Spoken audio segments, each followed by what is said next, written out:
Praise the Lord. Thank you pastor Mathew. ഞാനിങ്ങനെ നല്ല സ്പീഡിൽ ഇന്നിങ്ങനെ എത്തുമായിരുന്നു. അപ്പം എനിക്ക് വളരെ സന്തോഷം തോന്നി. ദൈവം എല്ലാ സിഗ്നലും ഒക്കെ ഇങ്ങനെ കറക്റ്റ് ഗ്രീനാക്കി തന്നു. അത് വലിയൊരു സന്തോഷമായി. പെട്ടെന്ന് ഫാസ്റ്റായിട്ട് എനിക്ക് വരാനായിട്ട് കഴിഞ്ഞു. ദൈവം അനുഗ്രഹിക്കട്ടെ. ഇന്ന് പുതുതായിട്ട് ആരെങ്കിലും ഇന്ന് വന്നിട്ടുണ്ടോ? ഒരു ബ്രദർ. ഓക്കെ അവർ നമ്മുടെ ആൾക്കാരാണ്. പക്ഷേ ഇറ്റ്സ് ഓക്കെ. അവർ നമ്മുടെ കാക്കനാട് ചേർച്ചിലാണ് നേരത്തെ വന്നുകൊണ്ടിരുന്നത്. അപ്പോൾ ഇന്ന് അവർ ഇവിടെ വന്നതേ ഉള്ളൂ. ലിനുവിനെ പരിചയപ്പെട്ടിട്ടുണ്ടായിരിക്കും. ലിനു USA സ്റ്റാഫാണ്. അദ്ദേഹം യുവാക്കളുടെ ഇടയിൽ പ്രവർത്തിച്ചുകൊണ്ടിരിക്കുന്ന ഒരു സഹോദരനാണ്. ദൈവം വളരെയധികം ഉപയോഗിക്കുന്ന ഒരു സഹോദരനാണ്. ദൈവത്തിൻ്റെ ശക്തമായ ഒരു സാന്നിധ്യം നിൽക്കാനും തുടർന്ന് പ്രവർത്തനങ്ങൾക്ക് മുന്നോട്ട് കൊണ്ടുപോകാനും ഒക്കെ ആയിട്ട് നിങ്ങൾ ഓർത്ത് പ്രാർത്ഥിക്കണം. നമ്മളിവിടെ ഒരാൾ കടന്നു വന്നു കഴിഞ്ഞാൽ നമ്മുടെ റെസ്പോൺസിബിലിറ്റി കൂടി. കാരണം അവർക്ക് വേണ്ടിയിട്ട് കൂടുതലായിട്ട് പ്രാർത്ഥിക്കണം. Whether it is he's a leader or not a leader or a layman or ആരാണെങ്കിലും നമ്മുടെ റെസ്പോൺസിബിലിറ്റി കൂടുകയാണ്. അവർക്ക് വേണ്ടി പ്രാർത്ഥിക്കണം. മറ്റേ ബ്രദറും പേര് ഞാൻ മറന്നു. ദാൻ. റൈറ്റ്. 2 ദാന്മാരുണ്ട് അവിടെ. ഓക്കെ, ദാനെയും ഓർത്ത് നമുക്ക് പ്രാർത്ഥിക്കാം.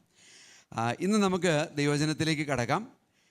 എൻ്റെ മനസ്സിൽ ഇന്ന് കടന്നു വന്നതായിട്ടുള്ളൊരു ചിന്ത വീണ്ടും ഈ ഇൻറ്റിമസിയെക്കുറിച്ചാണ്. നമ്മൾ ആ ഒരു സീരീസ് ഓഫ് ഡിസൈപ്പിൾഷിപ്പ്, ആ ഒരു സീരീസിൽ നമ്മളിങ്ങനെ മുന്നോട്ട് പോകുമ്പോൾ ദൈവം ആ രീതിയിലുള്ള മെസ്സേജസാണ് കൂടുതലും നമ്മളെ പ്രോത്സാഹിപ്പിക്കുന്നത്, പറഞ്ഞു തരുന്നത്. അതുകൊണ്ടാണ് ഞാൻ ആ ഒരു സീരീസ് ഓഫ് ഡിസ്കഷൻസിലേക്ക് പോകുന്നത്. നമുക്കറിയാം, ഇൻറ്റിമസി എന്ന് പറയുമ്പോൾ അത് വളരെ ആഴത്തിലുള്ള ഒരു ബന്ധമാണ്. ദൈവമായിട്ടുള്ളൊരു ആഴത്തിലുള്ളൊരു ബന്ധത്തെക്കുറിച്ചാണ് നമ്മൾ ഇൻറ്റിമസിയെക്കുറിച്ച് ചിന്തിക്കുമ്പോൾ നമ്മുടെ മനസ്സിലേക്ക് കടന്നു വരുന്നത്. നമ്മൾ ഈ മെസ്സേജസ് പല രീതികളിൽ നമ്മൾ എടുത്തിട്ടുണ്ട്. പല ടോപ്പിക്സ് അതിനകത്ത് കവർ ചെയ്തിട്ടുണ്ട്, അതെനിക്കറിയാം. എങ്കിലും ഇന്ന് ഒരു ടോപ്പിക്ക്, സഹോദരിമാർക്ക് വളരെ സന്തോഷമുള്ള ഒരു വ്യക്തിയെയാണ് ഞാൻ ഇന്നെടുക്കുക. സഹോദരിമാർക്കാണ് ഇന്നത്തെ ദിവസം ഏറ്റവും കൂടുതൽ പ്രാധാന്യമുള്ളത്. ഒന്ന് കൈയടിച്ചാട്ടെ. Okay, right. ഓക്കെ. അപ്പോൾ അതുകൊണ്ട് ഈ ഒരു മെസ്സേജ് ദബോറ എന്ന് പറയുന്ന ഒരു സഹോദരിയെ ചുറ്റിപ്പറ്റി നിൽക്കുന്നതായിട്ടുള്ളൊരു മെസ്സേജാണ് ഞാനിന്ന് ഉദ്ദേശിക്കുന്നത്.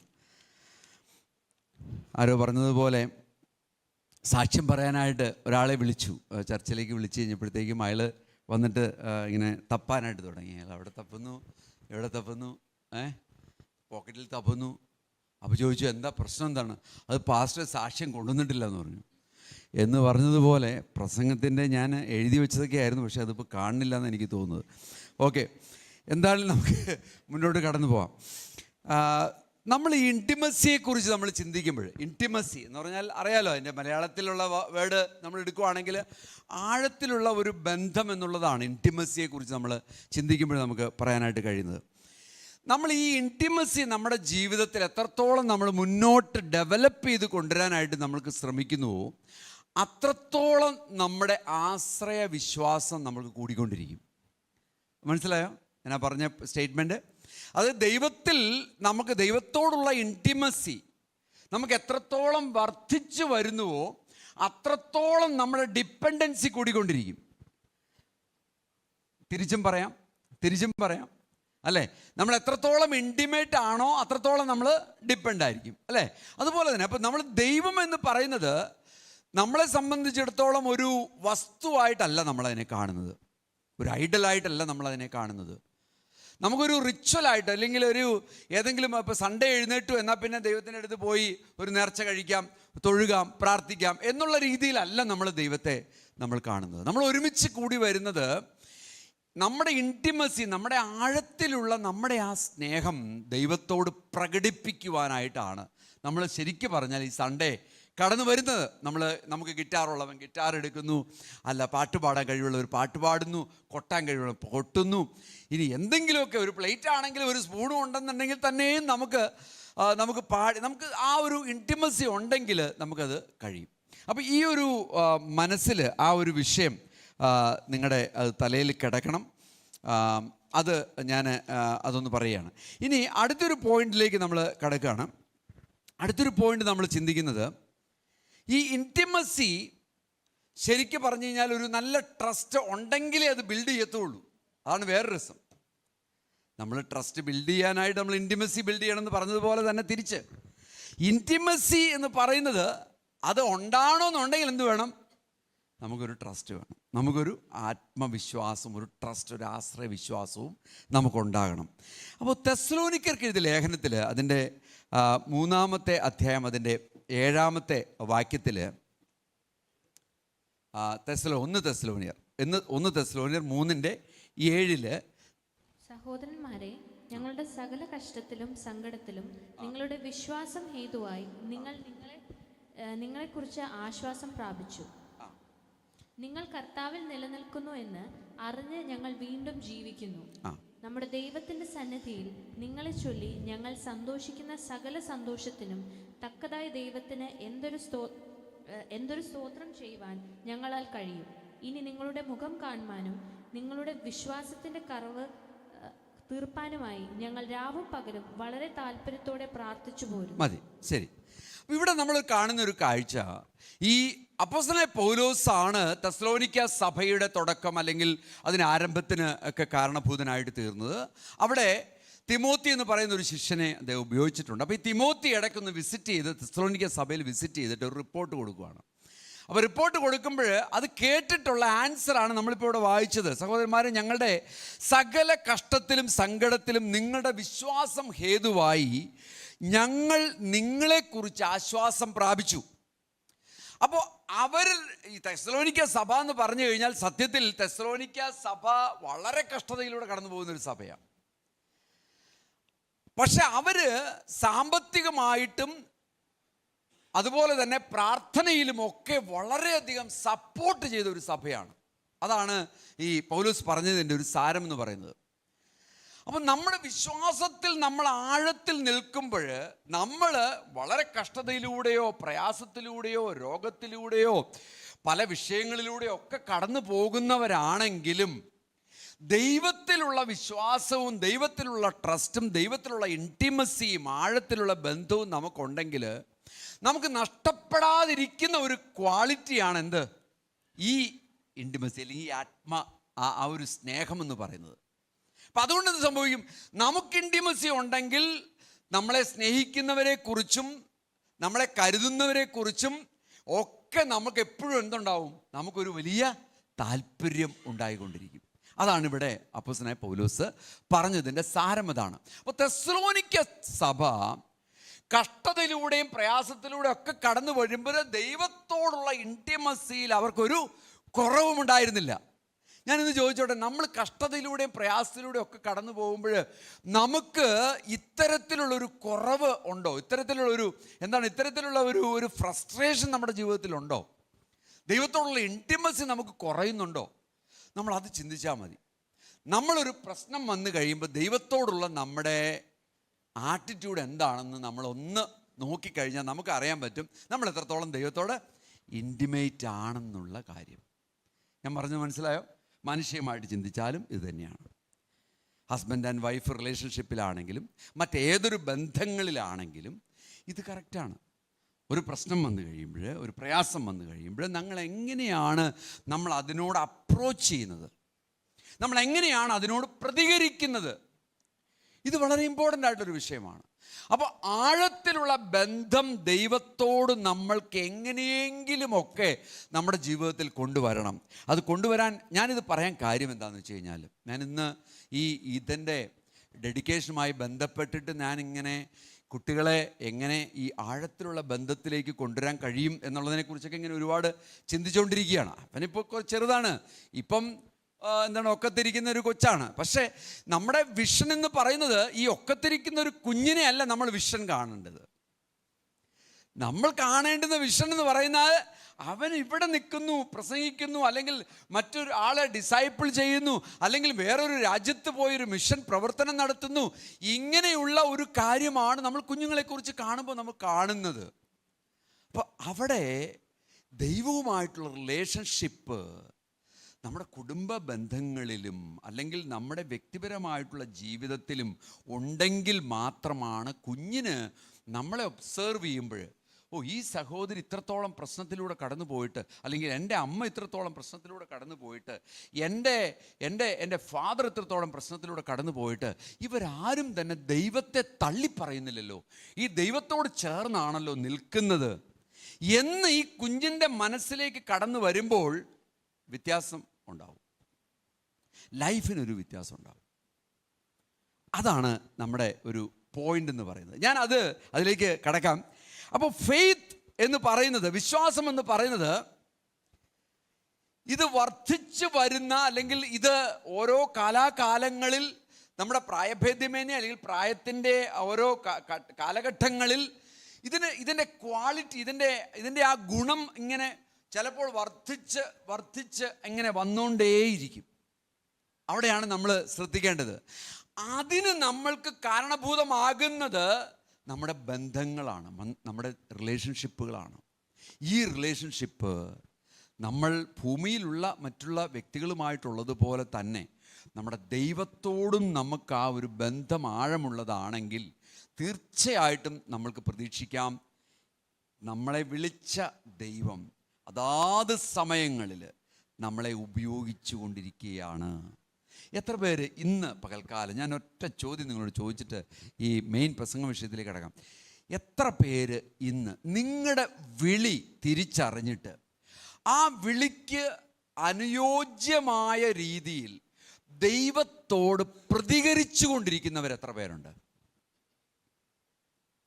ആരെങ്കിലും കൈ പൊക്കണമെന്ന് ഞാൻ പറയുന്നില്ല, ഓക്കെ? പക്ഷെ നിങ്ങളുടെ ഹൃദയത്തിൻ്റെ ഉള്ളിലൊന്ന് ചിന്തിച്ചാൽ മതി ഇത്. ഹല്ലേലൂയ. ഇപ്പോൾ കൈ പൊക്കുന്ന ഒരു പാഷൻ എന്ന് പറഞ്ഞാൽ തന്നെ ഇത്രേ പൊക്കുള്ളൂ. എനിക്കാണെന്നുണ്ടെങ്കിൽ ഫ്രോസൺ ഷോൾഡറാണ്. അപ്പം ഞാൻ ഇത്രയും പൊക്കുന്നുണ്ട്. കുറച്ച് ദിവസം മുമ്പ് വരെ എനിക്ക് ഇത്രയൊക്കെ പൊക്കാൻ പറ്റുമെന്നുണ്ടായിരുന്നു. നമ്മളെല്ലാവരും മിക്കവാറും എല്ലാം ഫ്രോസൺ ഷോൾഡർ ബാധിച്ചവരെയാണ് കൈ പൊക്കുന്നത്. കാരണം ഒരു ഉറപ്പില്ല നമുക്ക്. ഞാൻ പറഞ്ഞ ചോദ്യം മനസ്സിലായോ? ദൈവത്തിൻ്റെ ഒരു വിളി നമ്മുടെ ജീവിതത്തിൽ വന്നതുകൊണ്ടാണ് നമ്മൾ ഇന്നിവിടെ ഇരിക്കുന്നത്, അതിന് സംശയമൊന്നുമില്ല. അങ്ങനെ ഇരിക്കുന്ന നമ്മളോട് ഓരോരുത്തരോടും, എന്നോട് ഉൾപ്പെടെ ചോദിക്കുകയാണ്, ദൈവത്തിൻ്റെ ഈ വിളിക്ക് തത്തുല്യമായ ഒരു പ്രതികരണം, ഒരു റെസ്പോൺസ് എൻ്റെ ജീവിതത്തിൽ ഉണ്ടോ ഇല്ലയോ എന്നുള്ളതാണ് ക്വസ്റ്റ്യൻ. ആ ചോദ്യത്തിൻ്റെ ഉത്തരമാണ് ശരിക്ക് പറഞ്ഞാൽ ഡെബോറയിലൂടെ നമുക്ക് കാണാനായിട്ട് കഴിയുന്നത്. ഡെബോറ എന്ന് പറയുന്ന ഒരു സ്ത്രീയെക്കുറിച്ച് നമ്മൾ വായിക്കുമ്പോൾ അതിൻ്റെ ചുറ്റുപാടുകളെക്കുറിച്ച്, അതിൻ്റെ കോണ്ടെക്സ്റ്റ്, ഞാൻ പെട്ടെന്ന് പോവാം, നമ്മൾ അധികം സമയം ഇതിനകത്ത് എടുക്കാൻ ഉദ്ദേശിക്കുന്നില്ല, എങ്കിലും നമുക്ക് പെട്ടെന്ന് പോവാം.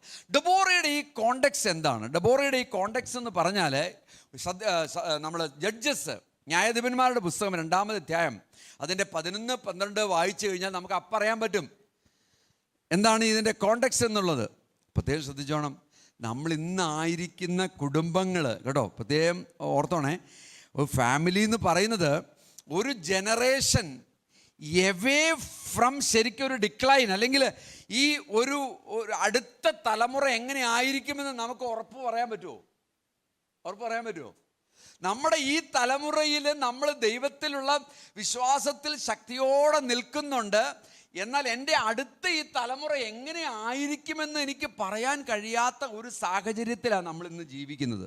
അത് പ്രത്യേകം ശ്രദ്ധിച്ചോണം, അത് നമ്മുടെ മനസ്സിൽ ഉണ്ടാകണം. പ്രത്യേകിച്ച് നമ്മൾ യങ്സ്റ്റേഴ്സിനെ എപ്പോഴും കുറ്റം പറയും, അല്ലേ? യങ്സ്റ്റേഴ്സിനോട് നമ്മൾ നെഗറ്റീവൊക്കെ പറയും, ഓ അവർ ശരിയല്ല, അതൊക്കെ പറയുന്നില്ല. പക്ഷേ നമ്മൾ ചിന്തിച്ച് നോക്കണം, ഈ യങ്സ്റ്റേഴ്സ് ഇങ്ങനെ ആയി തീർന്നതിൽ നമ്മുടെ റെസ്പോൺസിബിലിറ്റി എന്തുണ്ട്? നമ്മുടെ സ്വഭാവം എങ്ങനെയായിരുന്നു? നമ്മുടെ മക്കളോട്, നമ്മുടെ മക്കൾ ഒരു രീതിയിൽ, ഈ രീതിയിലൊക്കെ പല രീതികളിലൊക്കെ പെരുമാറുന്നതിന് ഒരു പക്ഷെ നമ്മുടെ സ്വഭാവമാണോ അതിന് കാരണമെന്ന് നമ്മൾ ചിന്തിച്ചിട്ടുണ്ടോ? നമ്മൾ ദൈവത്തോട് എങ്ങനെയായിരുന്നു? നമ്മൾ ദൈവവുമായിട്ടുള്ള ഇൻറ്റിമസി ഈ കുഞ്ഞുങ്ങൾക്ക് നമ്മുടെ ജീവിതത്തിൽ കാണാൻ കഴിഞ്ഞിട്ടുണ്ടോ? ഇന്നത്തെ ഈ യുവാക്കൾ ഫേസ് ചെയ്യുന്ന ഇഷ്യൂസ് അപാരമായ ഇഷ്യൂസാണ്. ഞാൻ അവരോട് സപ്പോർട്ട് ചെയ്യുന്ന ഒരാളാണ്. ഇപ്പം രക്ഷിക്കപ്പെട്ട ഇപ്പം ഡാന്, അല്ലെങ്കിൽ വേറെ ഇവിടെ ഇരിക്കുന്ന മറ്റേ പ്രീമിയം ഇൻസ്റ്റിറ്റ്യൂട്ടിൽ പഠിക്കുന്നവർ, ഇപ്പം മറ്റേ 11-ാം ക്ലാസ് അല്ലെങ്കിൽ 12-ാം ക്ലാസ് വരെ പഠിക്കുന്ന കുട്ടികളെക്കുറിച്ച് എനിക്കൊന്നും പറയാനില്ല. പ്രത്യേകിച്ചും ഒരു കൺട്രോൾഡ് അറ്റ്മോസ്ഫിയറിലാണ് പഠിക്കുന്നത്. ഈ 12ാം ക്ലാസ് അങ്ങ് കഴിഞ്ഞു കഴിഞ്ഞാൽ പിന്നെ എന്താ സംഭവിക്കുന്നത്? കോളേജുകളിലേക്ക് പോകും. ഞാൻ ഈ കഴിഞ്ഞ ദിവസം ഒരു ഡിസൈപ്പിൾഷിപ്പ് ഒരു ക്യാമ്പിലായിരുന്നു ഉണ്ടായിരുന്നത്. ഒരു പ്രീമിയം ഇൻസ്റ്റിറ്റ്യൂട്ടിൽ ഉള്ള ഒരു ക്യാമ്പായിരുന്നു അത്. മെഡിക്കൽ കോളേജിലെ കുട്ടികളുണ്ടായിരുന്നു, മറ്റേ എങ്ങനെയുള്ള കുട്ടികളായിരുന്നു ഉണ്ടായിരുന്നത്. ഞാൻ അവരോട് സംസാരിച്ചു. അവരുടെയൊക്കെ ഇഷ്യൂ എന്ന് പറഞ്ഞാൽ രക്ഷിക്കപ്പെട്ടവരാണ്, പക്ഷേ അവരൊരു മെഡിറ്റേഷന് വേണ്ടിയിട്ട് അവരുടെ റൂമിലൊന്ന് ഇരുന്നാൽ ഒരിക്കലും അവർക്ക് കഴിയത്തില്ല. അതിന് മറ്റുള്ള കുട്ടികൾ വന്നു കഴിഞ്ഞാൽ പിന്നെ നീ എന്താ അച്ഛനാണോ, നീ മറ്റേതാണോ, മറിച്ചതാണോ, എന്താ നീ, ഇങ്ങനെയുള്ള ചോദ്യങ്ങളും പ്രശ്നങ്ങളും ഒക്കെ ആയിട്ട് അവനൊരിക്കലും അവിടെ ഒന്ന് ഇരുന്നിട്ടൊന്നും മെഡിറ്റേറ്റ് ചെയ്യാനൊന്നും പറ്റത്തൊന്നുമില്ല. അപ്പം അവൻ കടന്നു പോകുന്ന സാഹചര്യം എന്ന് പറഞ്ഞാൽ വളരെ പ്രഷറൈസ്ഡ് സാഹചര്യമാണ്, നമ്മൾ ഉദ്ദേശിക്കുന്ന പോലല്ല. അപ്പം അത്തരത്തിലുള്ള ഒരു ഒപ്രസീവായിട്ടുള്ള ഒരു സാഹചര്യത്തിൽ ജീവിക്കുന്ന ഒരു ജനറേഷനാണ് നമ്മുടെ ജനറേഷൻ. ആ ജനറേഷൻ്റെ ആയിട്ടുള്ള ഇഷ്യൂസ് ഉണ്ട്, ഇല്ലയെന്ന് ഞാൻ പറയുന്നില്ല. പക്ഷേ അങ്ങനെയുള്ള സാഹചര്യത്തിൽ ജീവിക്കുന്ന ഈ ജനറേഷൻ അവർ സ്ട്രോങ് ആകണമെന്നുണ്ടെങ്കിൽ ഈ പേരൻസ് അല്ലെങ്കിൽ അവർ ഒബ്സർവ് ചെയ്തതായിട്ടുള്ള ലീഡേഴ്സ്, അവർ ഒബ്സർവ് ചെയ്തതായിട്ടുള്ള പേരൻസ് എങ്ങനെയുള്ളവരായിരുന്നു എന്ന് ചിന്തിക്കുമ്പോൾ നമുക്ക് കുറച്ചൊക്കെ ബോധ്യമാവും. ഇതാണൊരു വിഷയം. ഇവിടെ നമ്മൾ കാണുന്നത്, മോനെ അത് എടുത്തായിരുന്നോ? 4:4 നിങ്ങൾ ശ്രദ്ധിച്ചിരുന്നോണേ. അതായത് ജഡ്ജസ് 2:11 സോറി, ജഡ്ജസ് 2:11. ആ കാലത്ത് 2:11. എന്നാൽ ഇസ്രായേൽ മക്കളെ യഹോവയ്ക്ക് അനിഷ്ടമായത് ചെയ്തു, ബാൽ വിഗ്രഹങ്ങളെ സേവിച്ചു. അതിന് മുമ്പ് എന്നാലെന്ന് പറഞ്ഞാൽ തുടങ്ങിയേക്കുന്നത്. അതിന് മുമ്പ് എന്താണ്? ദൈവം ഇവരെ എത്രത്തോളം പറഞ്ഞാ നിർത്തിയത്. നിങ്ങൾ കനാന്യ ദേശത്ത് പോവും, നിങ്ങൾ എങ്ങനെയായിരിക്കണം, അവിടെ ഒരുപാട് പേരുണ്ട്, ഇവരെല്ലാം പുറത്താക്കണം, ഇവരെല്ലാം കൊന്നുകളയണം, ഇവരെ ആരും നിർത്തിയേക്കരുത്. നമ്മൾ അതിൻ്റെ 1ഉം 2ഉം അധ്യായങ്ങൾ മുഴുവൻ വായിച്ചാൽ നമുക്ക് മനസ്സിലാവും.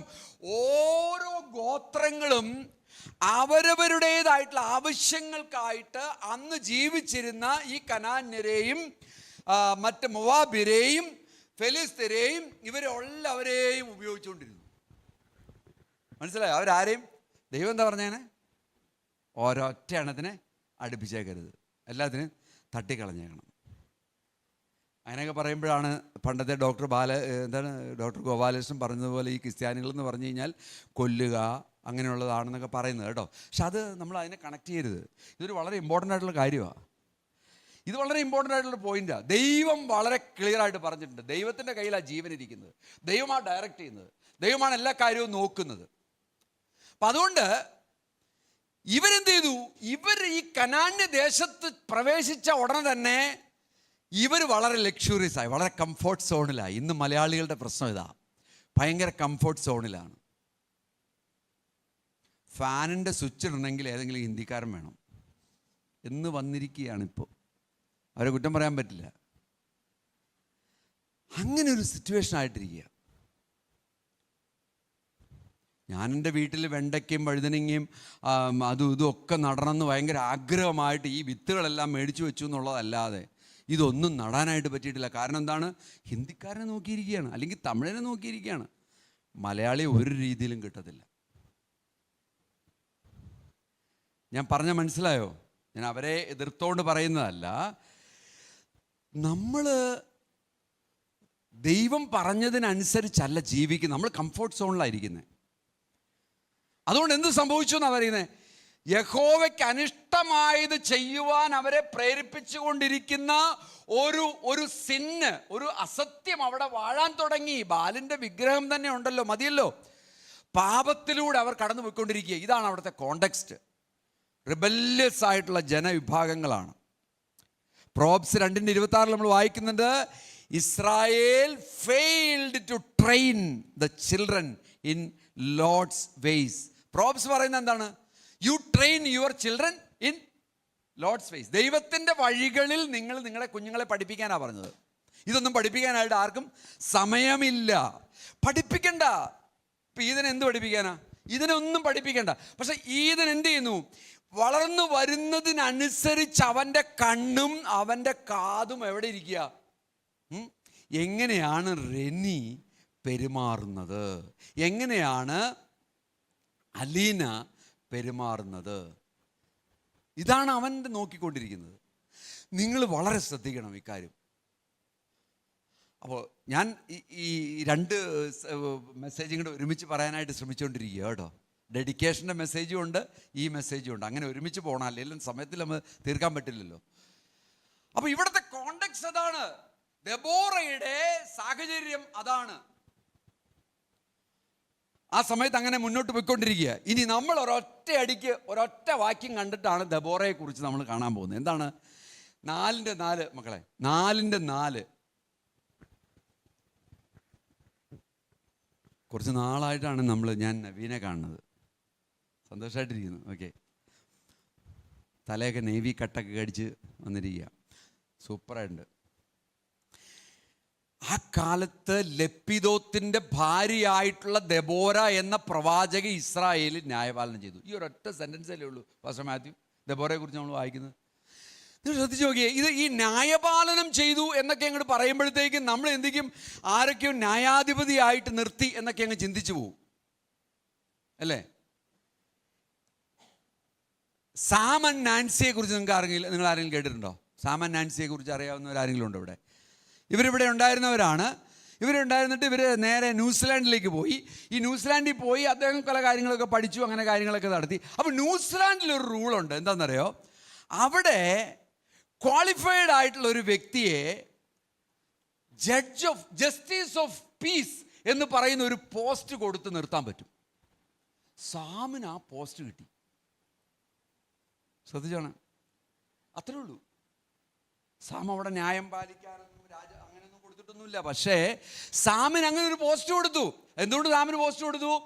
സാം ദൈവത്തിൽ ആശ്രയിച്ച് നല്ല സ്വഭാവത്തിൽ കാര്യങ്ങളെയൊക്കെ നടത്തി, ചർച്ചിലൊക്കെ പോയി പല കുട്ടികളെയൊക്കെ ഡിസൈപ്പിൾ ചെയ്ത് അങ്ങനെ നടക്കുന്ന ഒരു വ്യക്തിയാണെന്നുള്ള ബോധ്യം ന്യൂസിലാൻഡ് ഗവൺമെൻറ്റിന് വന്നതുകൊണ്ട് എന്ത് സംഭവിച്ചു? അവൻ എന്ത് ചെയ്തു? ജസ്റ്റിസ് ഓഫ് ന്യൂസിലാൻഡ് എന്ന് പറയുന്ന ഒരു പോസ്റ്റ് അവിടെയുണ്ട്. അതിപ്പോൾ നിങ്ങൾ പോയാലും നിങ്ങൾ ഈ രീതിയിലൊക്കെ ബിഹേവ് ചെയ്യുകയാണെങ്കിൽ, നിങ്ങൾ ഈ രീതിയിലൊക്കെ നന്നായിട്ട് പോവുകയാണെങ്കിൽ ഒരു പക്ഷേ ജസ്റ്റിസ് ഓഫ് ന്യൂസിലാൻഡ് എന്നുള്ള പേരിൽ നിങ്ങൾക്കും ആയിത്തീരാനായിട്ട് കഴിയും എന്ന് പറഞ്ഞതുപോലെ ചിന്തിച്ചാൽ മതി. ദബോറ എന്ന് പറയുന്ന വ്യക്തി, ഞാൻ മനസ്സിലാക്കുന്നത് she was A good believer, അത്രേ ഉള്ളൂ. നല്ല വിശ്വാസമുള്ള ഒരു സ്ത്രീ, നല്ല ഒരു കോള്, ദൈവത്തിൻ്റെ വിളി കേട്ടിട്ട് ദൈവത്തിൻ്റെ വിളിയോട് റെസ്പോണ്ട് ചെയ്ത, പ്രതികരിച്ച ഒരു വ്യക്തി. ഞാൻ മുമ്പ് ഒരു ചോദ്യം ചോദിച്ചായിരുന്നു, ഇപ്പം നിങ്ങൾക്ക് മനസ്സിലായി കാണും ഞാൻ എന്തുകൊണ്ട് ആ ചോദ്യം ചോദിച്ചതെന്ന്. നിങ്ങൾ ദൈവത്തിൻ്റെ വിളിയോട് എത്ര പേര് റെസ്പോണ്ട് ചെയ്തിട്ടുണ്ടെന്നുള്ള ചോദ്യം. അപ്പോൾ ദൈവത്തിൻ്റെ വിളിയോട് റെസ്പോണ്ട് ചെയ്ത ഒരു സ്ത്രീ ആയിരുന്നു ആര്? ഡെബോറ. അത്രയും ചിന്തിച്ചാൽ മതി. ഈ ഒരൊറ്റ വാക്യം ഉള്ളൂ അവിടെ നമുക്ക് കാണാൻ പറ്റുന്നത്. അപ്പോൾ ദെബോറ എന്ന് പറയുന്ന സ്ത്രീ ആ രീതിയിൽ നിൽക്കുന്ന ഒരു കാലഘട്ടത്തെക്കുറിച്ച് ഞാൻ പറഞ്ഞു. റിബല്യസ് ആയിട്ടുള്ള ഒരു കാലഘട്ടം. അവിടെയുള്ള യുവാക്കൾ എ ആണോ, ബി ആണോ, സി ആണോ, ഡി ആണോ, ഇസഡ് ആണോ, ആൽഫയാണോ, ബീറ്റയാണോ എന്നൊന്നും നമുക്കറിയത്തില്ല. ഇപ്പം ഏത് ഇതിലാണ് കിടക്കുന്നത്? ഇപ്പം ആൽഫയാണോ, ഇപ്പം ഏതാ ബീറ്റയാ, ഇപ്പം ഏതാ യങ്സ്റ്റേഴ്സ് നിൽക്കുന്നത്?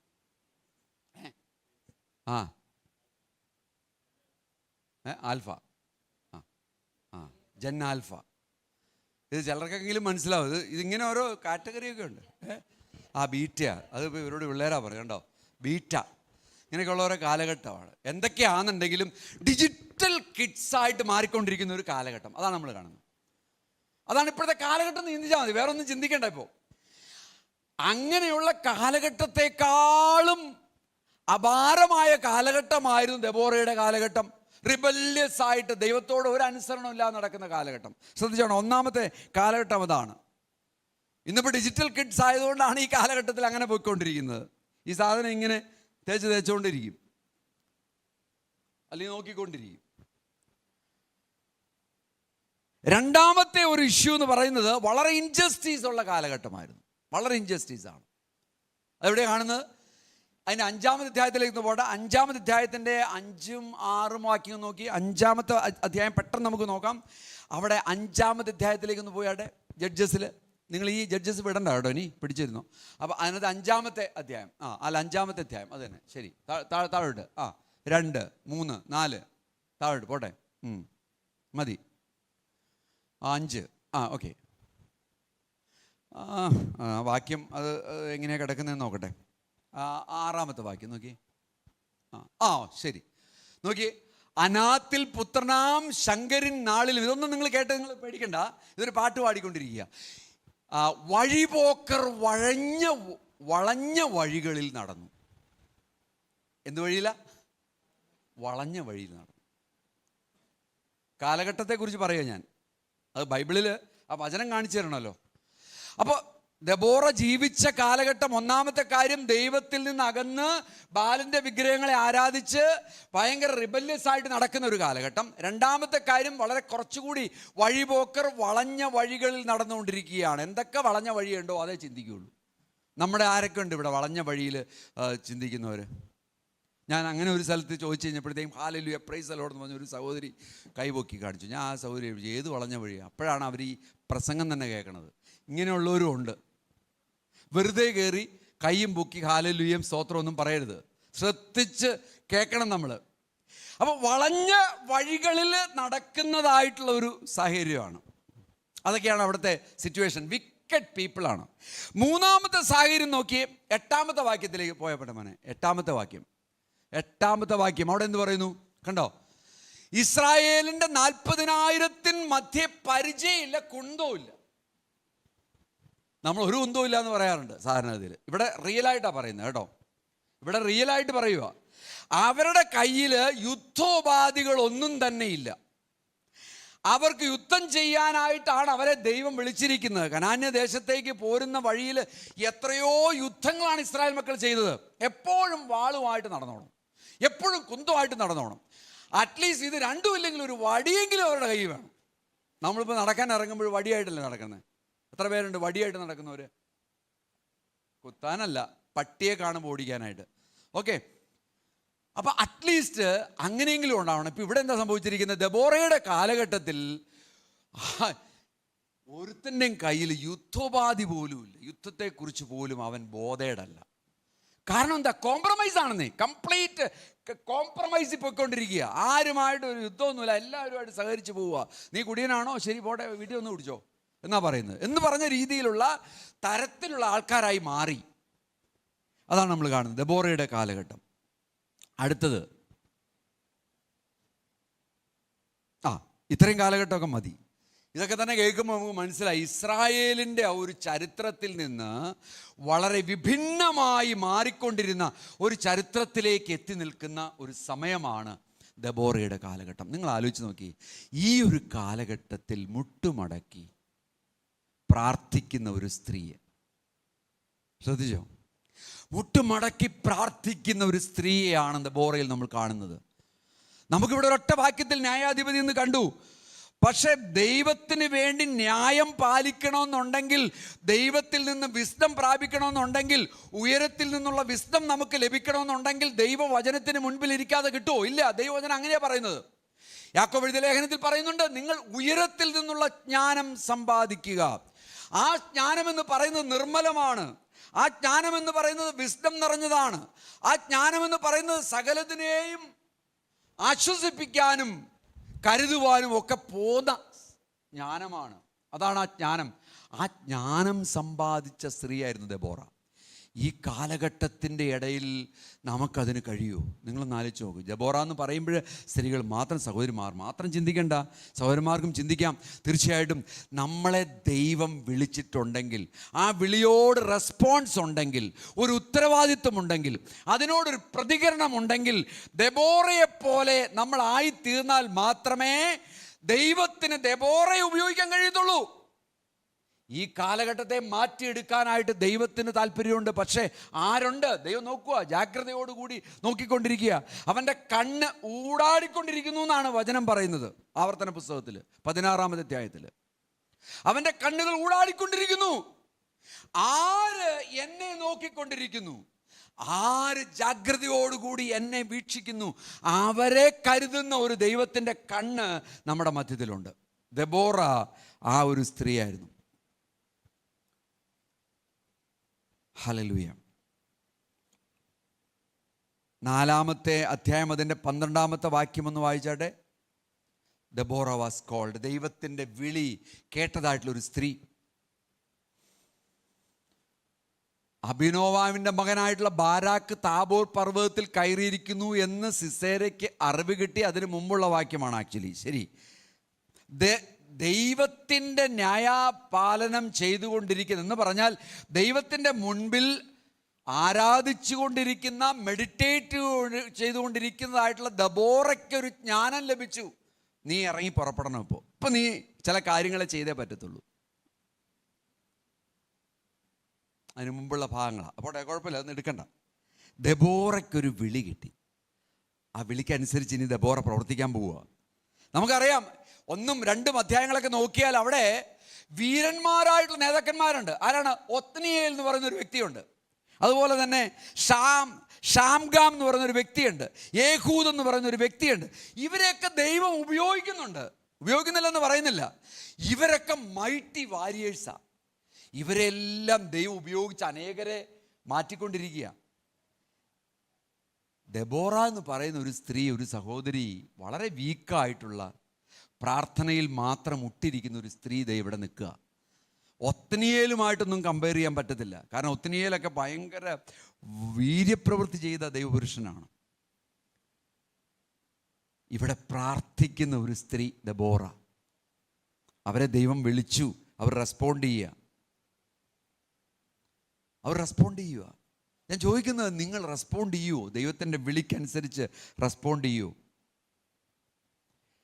4-ാമത്തെ അധ്യായം അതിൻ്റെ 4-ാമത്തെ വാക്യം എന്താ പറയുന്നത്?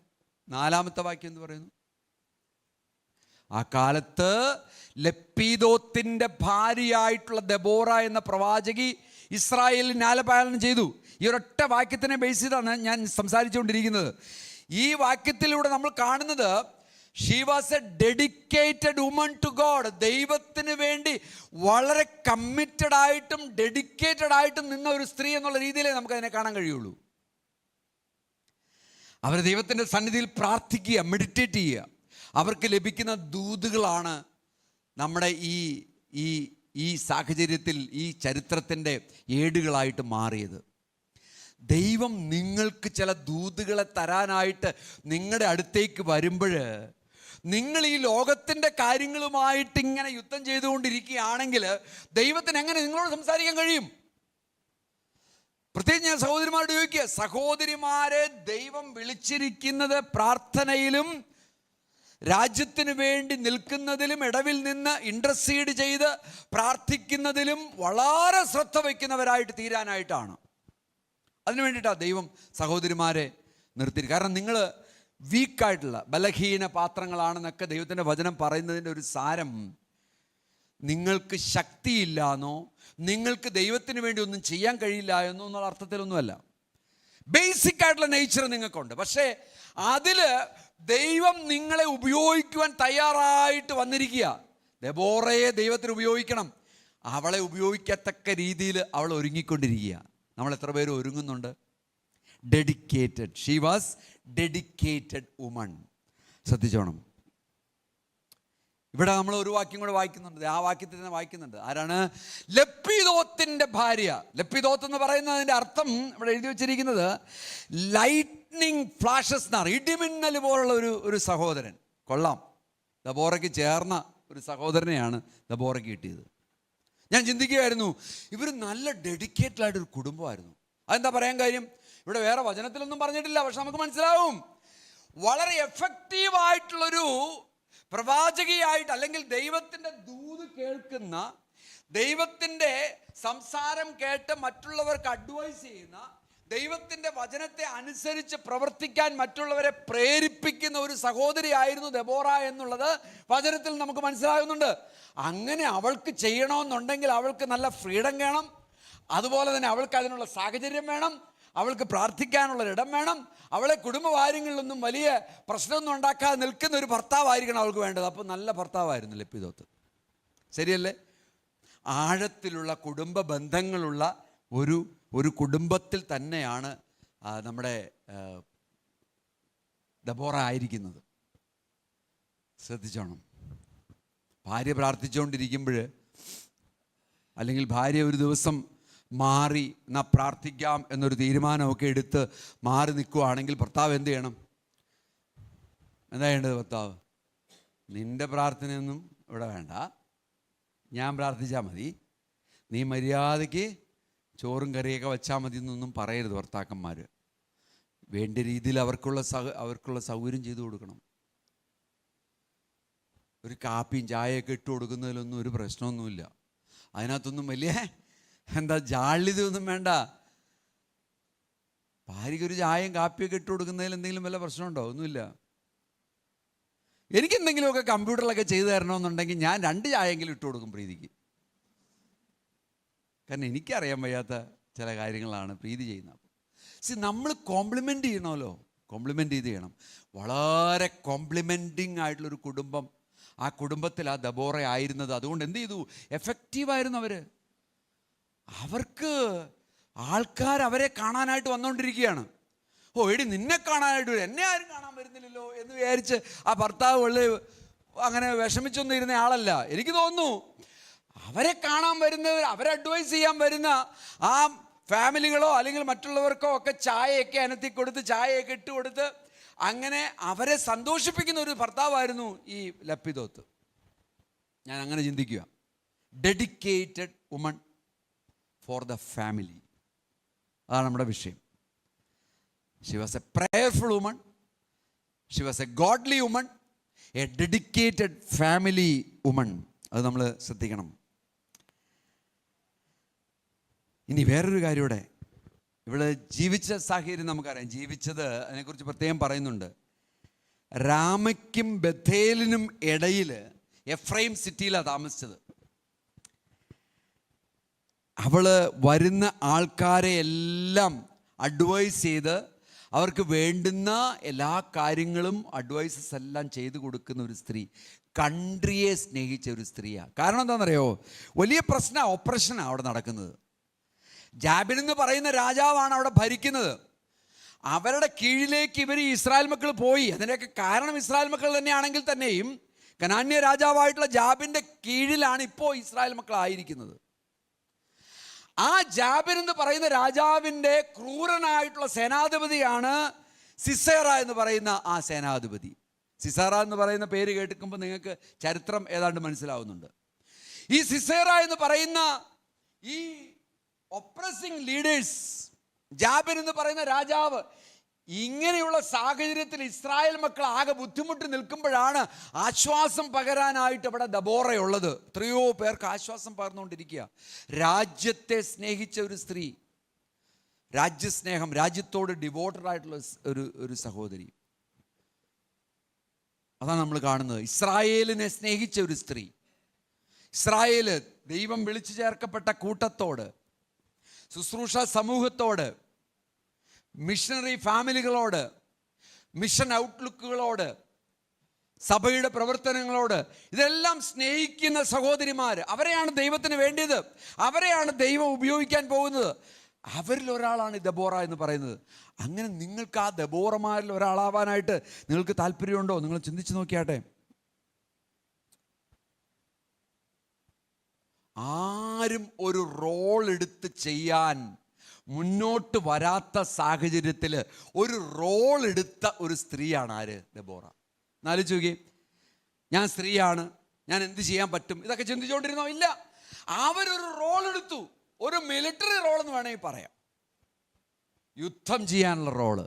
ദൈവത്തിൻ്റെ വചനം അവരുടെ മധ്യത്തിലേക്ക് കടന്നു വന്നപ്പോൾ അവരാ റോൾ എടുത്തു. ദൈവം പറഞ്ഞു യുദ്ധം ചെയ്യാനായിട്ട് ഇസ്രായേൽ മക്കളെ തെരഞ്ഞെടുത്തോളാൻ പറഞ്ഞു. അങ്ങനെ ബാരാക്ക് എന്ന് പറയുന്ന വ്യക്തിയെ തെരഞ്ഞെടുത്തു. ഈ ബാരാക്കിനെ വിളിച്ചു. ബാരാക്കിനോട് പറഞ്ഞു യുദ്ധം ചെയ്യാൻ പോവാ നമ്മൾ. ദൈവം എന്നോട് അത് പറഞ്ഞിട്ടുണ്ട്. യുദ്ധം ചെയ്യാനായിട്ട് നീ പ്രിപ്പയർ ചെയ്തോളാൻ പറഞ്ഞു. അപ്പോൾ ബാരാക്ക് പറഞ്ഞു, ഹേയ് യുദ്ധം ചെയ്യാനായിട്ടൊക്കെ കൊള്ളാം, എനിക്ക് കുഴപ്പമൊന്നുമില്ല, പക്ഷേ ഞാൻ യുദ്ധം ചെയ്യാൻ പോകണമെന്നുണ്ടെങ്കിൽ നീ ഇങ്ങടെ കൂടെ വരണമെന്ന് പറഞ്ഞു. ദബോറയോട് പറഞ്ഞു. കാരണം എന്താണെന്നറിയോ? ദബോറയ്ക്കുള്ള വിശ്വാസം ആരില്ല? ദൈവത്തില എന്ന് പറഞ്ഞേ. ദൈവം തലയൊക്കെ വെച്ചിട്ടെന്ന് പറഞ്ഞേ ഗോഡ്, ദൈവം.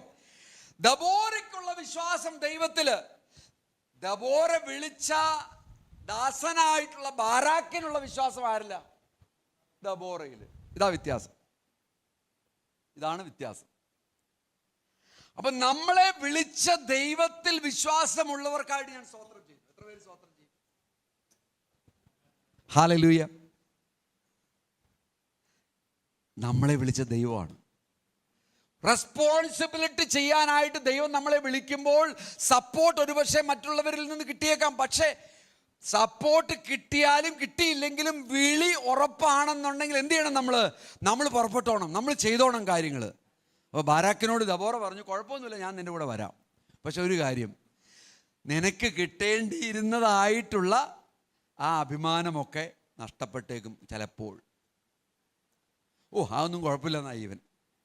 അങ്ങനെ ഇവർ പുറപ്പെട്ടങ്ങ് പോയി യുദ്ധം ചെയ്തു. ആ യുദ്ധമാണ് ഏറ്റവും ഇമ്പോർട്ടൻ്റ്. ഇവിടെ യുദ്ധം ചെയ്യുന്ന ആരാണ്?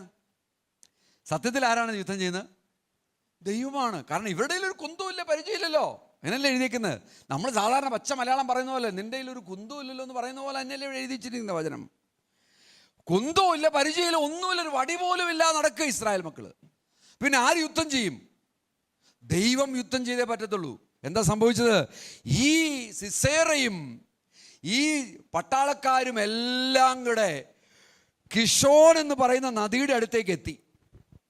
ആ നദിയുടെ അടുത്തേക്ക് എത്തിക്കഴിഞ്ഞപ്പോഴത്തേക്കും ഈ നദിക്കൊരു പ്രത്യേകതയുണ്ട്. ഈ നദി ചില സമയത്ത് വരണ്ടിരിക്കും. ചില നദികൾ അങ്ങനെയാണ്.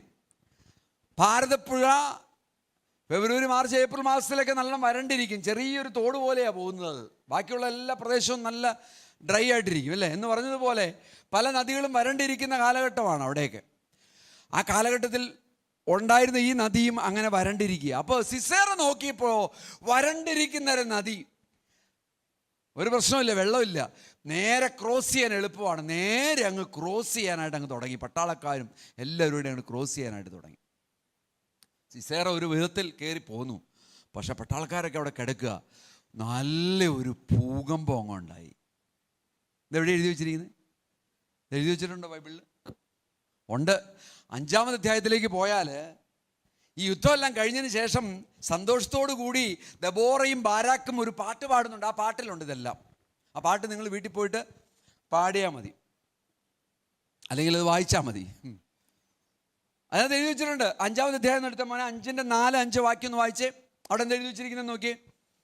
അവിടെ എഴുതി വെച്ചിരിക്കുന്നത്, യഹോവേ, നീ സേരിൽ നിന്ന് പുറപ്പെടുകയിൽ ഏദോമ്യ ദേശത്തു കൂടി നീ നടകൊള്ളുകയിൽ ഭൂമി കുലുങ്ങി, ആകാശം പൊഴിഞ്ഞു, മേഘങ്ങൾ വെള്ളം ചൊരിഞ്ഞു. കണ്ടോ? മഴ പെയ്യിപ്പിച്ചു ദൈവം. ഫ്ലാഷ് ഫ്ലഡ് എന്ന് പറയുന്നത് ഇന്നുണ്ടായ സാധനമല്ല, അന്നുണ്ട്. ഫ്ലാഷ് ഫ്ലഡ് ഉണ്ടായി. അടുത്ത വാക്യം എന്താണ്? യഹോവ സന്നിധിയിൽ മലകൾ കുലുങ്ങി, ഇസ്രായേലിൻ ദൈവമായ യഹോവയ്ക്ക് മുമ്പിൽ ആ സീനായി തന്നെ കുലുങ്ങാൻ തുടങ്ങി. 6-ാമത്തെ വാക്യം അവിടെ എന്തെഴുതിയിരിക്കുന്നു? അനാത്തിൻ പുത്രനാം ശങ്കരൻ നാളിലും യായേലിൻ കാലത്തും പാതകൾ. ഓക്കെ, അതിനു മുമ്പ് നമ്മൾ പറയുന്നുണ്ട് ഈ കിഷോൻ റിവറിനെ കുറിച്ച്. അവിടെ പറയുന്നുണ്ട് ഈ നദി അങ്ങ് നിറഞ്ഞു. എന്തു പറ്റി? പട്ടാളക്കാരെല്ലാം വെള്ളത്തിൽ പോയി. ദൈവം യുദ്ധം ചെയ്താൽ ഇതുപോലെ. നമുക്കറിയാം ചെങ്കടലിൻ്റെ കീഴത്ത് സംഭവിച്ചതറിയാം. അതുപോലെ സംഭവിച്ചു. അവസാനം സിസേറ എന്ന് പറയുന്ന ഈ വ്യക്തി ഓടാൻ തുടങ്ങി. ഓടി ഓടി ഓടി അവൻ എന്ത് ചെയ്തു എന്നറിയോ? അവൻ കയറി ഒരു വീട്ടിലേക്ക് കയറി. അവന് പരിചയമുള്ള ഒരു ഫാമിലിക്ക് തന്നെയാണ്. അവിടെ ചെന്നപ്പോൾ അവിടെ ഉണ്ടായിരുന്ന വ്യക്തിയുടെ ഭാര്യ യായേൽ എന്ന് പറയും, ആ സ്ത്രീ അവനെ സ്വീകരിച്ചു. അവനിച്ചിരി വെള്ളം തരാമോ എന്ന് ചോദിച്ചു. വെള്ളം എന്തിനാ? വെള്ളാക്കണ്ട, പാല് തന്നെ തന്നേക്കാന്ന് പറഞ്ഞു. പാല് കൊടുത്തു സിസേറയ്ക്ക്. സിസേറ പറഞ്ഞു, ഞാൻ ഇങ്ങോട്ട് കയറി എന്നുള്ളത് ഒരു കാരണവശാലും ആരോടും പറയരുതെന്ന് പറഞ്ഞു. കാരണം പുറകെ ആരുണ്ട്? ബാരാക്കിൻ്റെ സേനയുണ്ട്. ഡബോറ അവിടെ ഇരുന്ന് പ്രാർത്ഥിച്ചുകൊണ്ടിരിക്കുക. ബാരാക്കിൻ്റെ സേനയും സിസേറിനെ ഇവനെ ഓടിച്ചോണ്ട് വരും. അപ്പോൾ ഇവൻ കയറി യായേലിൻ്റെ അടുത്ത് വന്നു. യായേൽ വെള്ളം ചോദിച്ചു, പാല് കൊടുത്തു. എന്നിട്ട് പറഞ്ഞൊരു കാര്യം ചെയ്യും, പരവതാൻ ഇതുപോലൊരു സാധനം അവിടെ കിടപ്പുണ്ട്, അതെടുത്തങ്ങ് മൂടിയേക്കാന്ന് പറഞ്ഞു. അതിൻ്റെ അടിയിൽ നീ കിടന്നു, ആരും വന്ന് നിന്നെ കാണാൻ പോകുന്നില്ലെന്ന് പറഞ്ഞു. അങ്ങനെ അതിൻ്റെ ഉള്ളിലേക്ക് കയറി അതങ്ങിട്ടങ്ങ് മൂടി. യായേൽ ദൈവ സ്ത്രീയായിരുന്നു. അവരെന്ത് ചെയ്തു? അവർക്കറിയാം ഈ കാര്യങ്ങൾ. ഇപ്പം വന്നിരിക്കുന്നവൾ ആരാണെന്നറിയാം. നോക്കണേ, ദബോറ എന്ന് പറയുന്ന ഒരു പ്രവാചകിയായിട്ടുള്ള ദൈവത്തിൻ്റെ മകളായിട്ടുള്ള ഒരു സ്ത്രീയെക്കുറിച്ച് നമ്മൾ വായിച്ചുകൊണ്ടിരിക്കുകയാണ്. ബാരാക്കിനെ വിളിച്ചു, ബാരാക്കിനെ ദബോറ ഉപയോഗിച്ചു, ദൈവം ഉപയോഗിച്ചു. അതുപോലെ അടുത്ത ഒരു സഹോദരിയെ കൂടി ഇവിടെ ഉപയോഗിക്കാൻ പോവുക. യായേൽ എന്ത് ചെയ്തു? ഈ ടെൻ്റ് അടിച്ചിരിക്കുന്നതായിട്ടുള്ള ഒരു കമ്പ്, ഒരു കുന്തം, ഒരു സാധനം പറിച്ചെടുത്തിട്ട് ഇവനിങ്ങനെ കിടക്കില്ല, ഇവൻ്റെ തല കാണാമല്ലോ, അവർക്ക് മാത്രമല്ലേ കാണാൻ പറ്റുള്ളൂ. ആ തലയുടെ അവിടെ വച്ചിട്ട് ഒരു ചുറ്റിയും വെച്ചൊരു ഒറ്റ അടിയടിച്ച് ആ സാധനം മണ്ണിൽ വരെ കുഴിച്ചു. തല അതോടുകൂടി അവിടെ അങ്ങ് തറച്ചു. അവൻ മരിച്ചു. ബാരാക്കോടി വന്ന് ചോദിച്ചു, ഇവന് ഇങ്ങോട്ടെങ്ങാൻ വന്നിട്ടുണ്ടോ? ആരെങ്കിലും വന്നിട്ടുണ്ടോ? കയറി പോരെ. യായേൽ കാണിച്ചു കൊടുത്തു, ദേ കിടക്കുന്നു. ബാരാക്ക് കൊല്ലേണ്ടുന്ന ആ വലിയ യോദ്ധാവിനെ ആരാ കൊന്നത്? സാധുവായിട്ടുള്ള, ബലഹീനയായിട്ടുള്ള യായേൽ എന്ന് പറയുന്ന ആ സഹോദരി കൊന്നു. ആലോചിച്ച് നോക്കിയേ, ദബോറ എന്ന് പറയുന്ന ആ ഒരു സഹോദരിയുടെ പ്രാർത്ഥനയുടെ ഫലം എവിടെ ചെന്നു? സ്തോത്രം. എവിടെ ചെന്നു? ദുഷ്ടനായിട്ടുള്ള, വിക്കടായിട്ടുള്ള, അന്ന് വരെ ലോകം കണ്ടതിൽ ഏറ്റവും വിക്കടായിട്ടുള്ള സിസേര എന്ന് പറയുന്നതായിട്ടുള്ള ആ യോദ്ധാവിനെ കൊല്ലുവാൻ തക്കവണ്ണം ബലം കൊടുത്ത ഒരു ദൈവത്തെയാണ് നമ്മൾ കാണുന്നത്. ഞാൻ ചോദിക്കുന്നത്, പ്രിയമുള്ളവരെ, നമ്മുടെ കമ്മിറ്റ്മെൻറ്റ്, നമ്മുടെ റെസ്പോൺസ് എന്താണ്? നമ്മുടെ ദൈവം നമ്മളെ വിളിച്ചു എന്ന് നമ്മൾ വളരെ ശക്തമായിട്ട് പറയുന്നുണ്ട്. രക്ഷിക്കപ്പെട്ടു, ഞാൻ രക്ഷിക്കപ്പെട്ട് അങ്ങനെ നടക്കുന്ന വ്യക്തിയാണ് എന്ന് പറയുവാൻ നമ്മൾ ഓരോരുത്തരും കാണിക്കുന്ന വ്യഗ്രത വളരെ വലുതാണ്.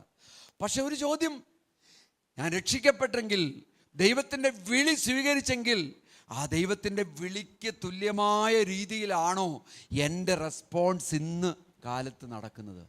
ഇന്ന് സമൂഹത്തിന് ആവശ്യമുണ്ട് നമ്മളെ ഓരോരുത്തരെയും.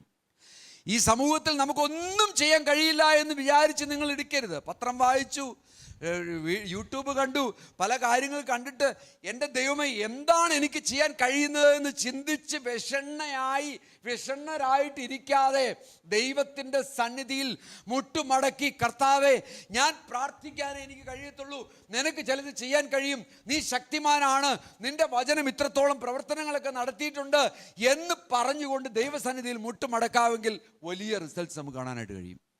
ഹല്ലേലൂയ. അനേക ഡ്രഗ് ആഡിക്റ്റുകൾ, ഡ്രഗ്സ് വെടിഞ്ഞ് കടന്നു വരുന്നത് കാണാനായിട്ട് കഴിയും. സ്തോത്രം. ദൈവത്തിൻ്റെ കാര്യങ്ങളിൽ നിങ്ങളെ തന്നെ ഒന്ന് ഏൽപ്പിക്കാൻ പറ്റുമോ? ഒരു നിമിഷം ഒന്ന് എഴുന്നേറ്റ് നിൽക്കാവോ? നമ്മൾ ഓരോരുത്തരും ആ ഒരു വ്യഗ്രതയിലൂടെ കടന്നു പോകാൻ നമുക്ക് കഴിയുമോ? സ്തോത്രം. ആ ഒരു റെസ്പോൺസ് എനിക്കും നിങ്ങൾക്കും ഉണ്ടോ?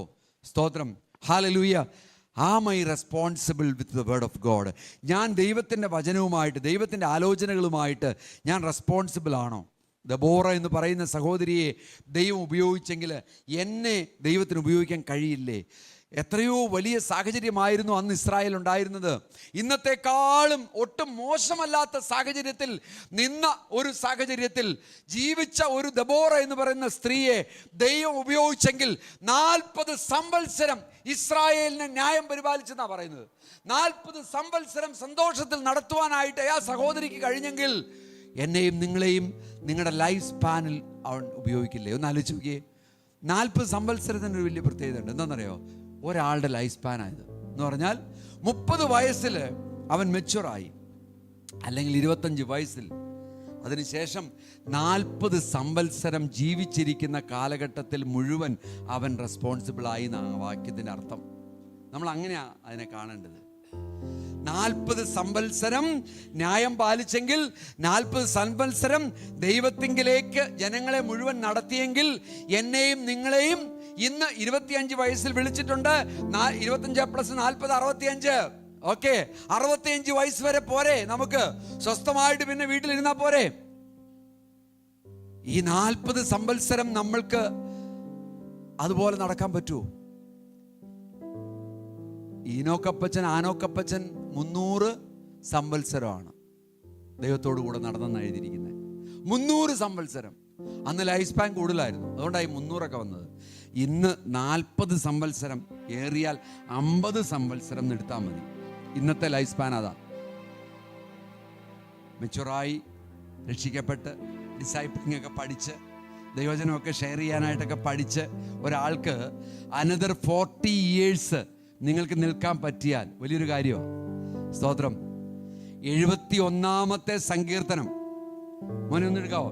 71-ാമത്തെ സങ്കീർത്തനം അതിൻ്റെ 18-ാമത്തെ വാക്യം ഒന്ന് വായിച്ചു നോക്കി. 71-ാമത്തെ സങ്കീർത്തനം അതിൻ്റെ 18-ാമത്തെ വാക്യം വായിക്കുമ്പോൾ ഫ്രാൻസിസ് അങ്കിള്, ജോസഫ് അങ്കിള്, പ്രായമുള്ളവർ, ഇവിടെ നോക്കിയിട്ട് ആരെയും പ്രായമായിട്ട് തോന്നണില്ല എനിക്ക്. ഇവിടെ എന്താ എഴുതി വെച്ചിരിക്കുന്നു നോക്കിയേ. വന്നില്ലല്ലോടാ, വരട്ടെ. സങ്കീർത്തനം 71:18 വായിച്ചോ. ദൈവമേ, അടുത്ത തലമുറയോട് ഞാൻ നിന്റെ ഭുജത്തെയും വരുവാനുള്ള എല്ലാവരോടും നിന്റെ വീര്യപ്രവൃത്തിയെയും അറിയിക്കുവോളം വാർദ്ധക്യവും നരയുമുള്ള കാലത്തും എന്നെ ഉപേക്ഷിക്കരുതേ. സ്തോത്രം. മനസ്സിലായതിന്റെ അർത്ഥം? ദൈവത്തോടുള്ള നമ്മുടെ സമീപനമായത് എഴുതി വെച്ചിരിക്കുന്നത്. ഹല്ലേലൂയ. കർത്താവേ, എനിക്ക് അടുത്ത തലമുറയോട് സുവിശേഷം പറയണം. എൻ്റെ മുമ്പിൽ ഇരിക്കുന്ന ഈ ലിനോ, അല്ലെങ്കിൽ ദാന്, അല്ലെങ്കിൽ ജെഫ്രി, അല്ലെങ്കിൽ നവീൻ, ജോഷി, ജോഷുവ, ഇവരോടൊക്കെ സുവിശേഷം പറയാന്നുള്ളതല്ല, അവർ രക്ഷിക്കപ്പെട്ട അവരെ ഡിസൈപ്പിളിംഗ് ചെയ്യിക്കണം. ഇതെൻ്റെ ഒരു വലിയൊരു താല്പര്യമാണ് എന്നാ അവിടെ എഴുതി വെച്ചിരിക്കുന്നത്. നിങ്ങൾക്ക് ആർക്കൊക്കെ താല്പര്യമുണ്ട്? കോള്, റെസ്പോൺസ്, നമ്മുടെ ആ കോളിനോടുള്ള റെസ്പോൺസ് എങ്ങനെയാണ്? ദൈവത്തിൻ്റെ വിളിയോടുള്ള റെസ്പോൺസ്, ദൈവത്തിൻ്റെ വിളിയോടുള്ള റെസ്പോൺസിന് നമ്മൾ ഇന്ന് പകൽക്കാലം തയ്യാറാണോ? Thank you Jesus, thank you father. ഇന്ന് നിൻ്റെ മക്കളുടെ മധ്യത്തിൽ ദൈവമേ അങ്ങ് ഇടപെടണമേ കർത്താവേ. Jesus, what a wonder you are. You are so gentle, so pure and so calm. You shine like the morning star. Jesus, what a wonder you are. Jesus. എൻ്റെ മനസ്സിൽ യേശുവിനെ കുറിച്ച് ഞാൻ എങ്ങനെയാണ് കാഴ്ചയിരിക്കുന്നത്? ഒരു വണ്ടറായിട്ട്, ഒരു അത്ഭുതമായിട്ട് കർത്താവേ നീ ആയിരിക്കുന്നു. എനിക്ക് നിന്നെ കുറിച്ച് മറ്റുള്ളവരോട് പറയണം. എനിക്ക് നിന്നെ മറ്റുള്ളവർക്ക് പരിചയപ്പെടുത്തി കൊടുക്കണം. എൻ്റെ കോൾ, എൻ്റെ റെസ്പോൺസ് ഇതാണ് കർത്താവേ എന്നത്ര പേര് പറയുന്നുണ്ട് പ്രിയമുള്ളവരെ. Yes, hallelujah. Lord, every one of Father who has bowed down over here, oh God, today take a decision, oh Father. Let them get a point in their heart to serve you, Father, to serve you. കർത്താവേ, നിന്നെ സേവിക്കുവാൻ, നിന്നിലായിത്തീരുവാൻ കർത്താവേ നീ എന്നെ സഹായിക്കണമേ കർത്താവേ. Thank you, Jesus. Thank you, Lord Father. You are so good, oh Lord Jesus. നമ്മുടെ ജീവിതത്തിൽ ഒരു റെസ്പോൺസ് നമുക്ക് എടുക്കാൻ പറ്റും. ഈ പ്രസംഗം കേട്ടൊരിക്കലും നിങ്ങൾ പോകരുത്. നിങ്ങളുടെ ഹൃദയത്തിൻ്റെ ഉള്ളിൽ ഒരു റെസ്പോൺസ് ഉണ്ടാകണം. ഈ പ്രസംഗത്തോട്, ഈ വാക്യങ്ങളോട്, ഈ വചനത്തോട് എങ്ങനെ ഞാൻ റെസ്പോണ്ട് ചെയ്യുന്നു? എനിക്കതിന് കഴിയുമോ? എന്നെ കർത്താവ് ഉപയോഗിക്കുമോ? എൻ്റെ പ്രായം ഏത് തന്നെയാണെങ്കിലും എനിക്ക് കർത്താവേ ആ പ്രായത്തിൽ എനിക്ക് ചെയ്യാൻ കഴിയുന്ന കാര്യം എനിക്ക് ചെയ്യാൻ കഴിയുമോ? ഹല്ലേലൂയ. സ്തോത്രം, സ്തോത്രം കർത്താവേ. നിൻ്റെ മക്കളെ നീ സഹായിക്കണമേ കർത്താവ്. ഇന്ന് എത്ര പേര് ഈ ഒരു തീരുമാനത്തിലേക്ക് വരുന്നു? കർത്താവ്, ഇങ്ങനെ ഞാൻ ഇരിക്കാനുള്ളവനല്ല. ഞാൻ എൻ്റെ ഈ അവസ്ഥയിൽ എനിക്ക് തന്നിരിക്കുന്ന താലന്തുകളെ, എനിക്ക് തന്നിരിക്കുന്ന കഴിവുകളെ, എനിക്ക് തന്നിരിക്കുന്ന ആലോചനകളെ, എനിക്ക് തന്നിരിക്കുന്ന എൻലൈറ്റ്മെൻറ്റിനെ, എനിക്ക് തന്നിരിക്കുന്ന പ്രകാശനത്തെ ഞാൻ ഉപയോഗിക്കും കർത്താവേ എന്ന് പറയുന്നവർ എത്ര പേരുണ്ട് പ്രിയമുള്ളവരെ? You be enthusiastic. Take a decision today. Hallelujah. Take a decision today. Hallelujah. I take a decision, oh Father, today. Lord, I take a decision of Father. I have a lot of physical ailment. I have a lot of issues in my life. Lord, but still, oh God, Jesus, I'm taking a decision of Father to help others, to serve you, Father, to serve you, Jesus. നമുക്കൊന്ന് എടുക്കാവോ? ഒരു തീരുമാനം എടുക്കാവോ? God is there with you. ദൈവം നിങ്ങളെ സഹായിക്കും. God is encouraging you. നിങ്ങളുടെ ഹൃദയത്തോട് ദൈവം സംസാരിച്ചുകൊണ്ടിരിക്കുകയാണ്. Yes, He is going to do multiple things. He is going to do many things in your life. If you are willing. നിങ്ങൾ willing ആണെങ്കിൽ, നിങ്ങളുടെ ജീവിതത്തോട് നിങ്ങൾ വില്ലിംഗ് ആണെങ്കിൽ, നിങ്ങളുടെ ജീവിതത്തോട് നിങ്ങൾ മുന്നോട്ട് പോകുന്നുണ്ടെങ്കിൽ, yes father, thank you Jesus. Hallelujah, hallelujah, hallelujah,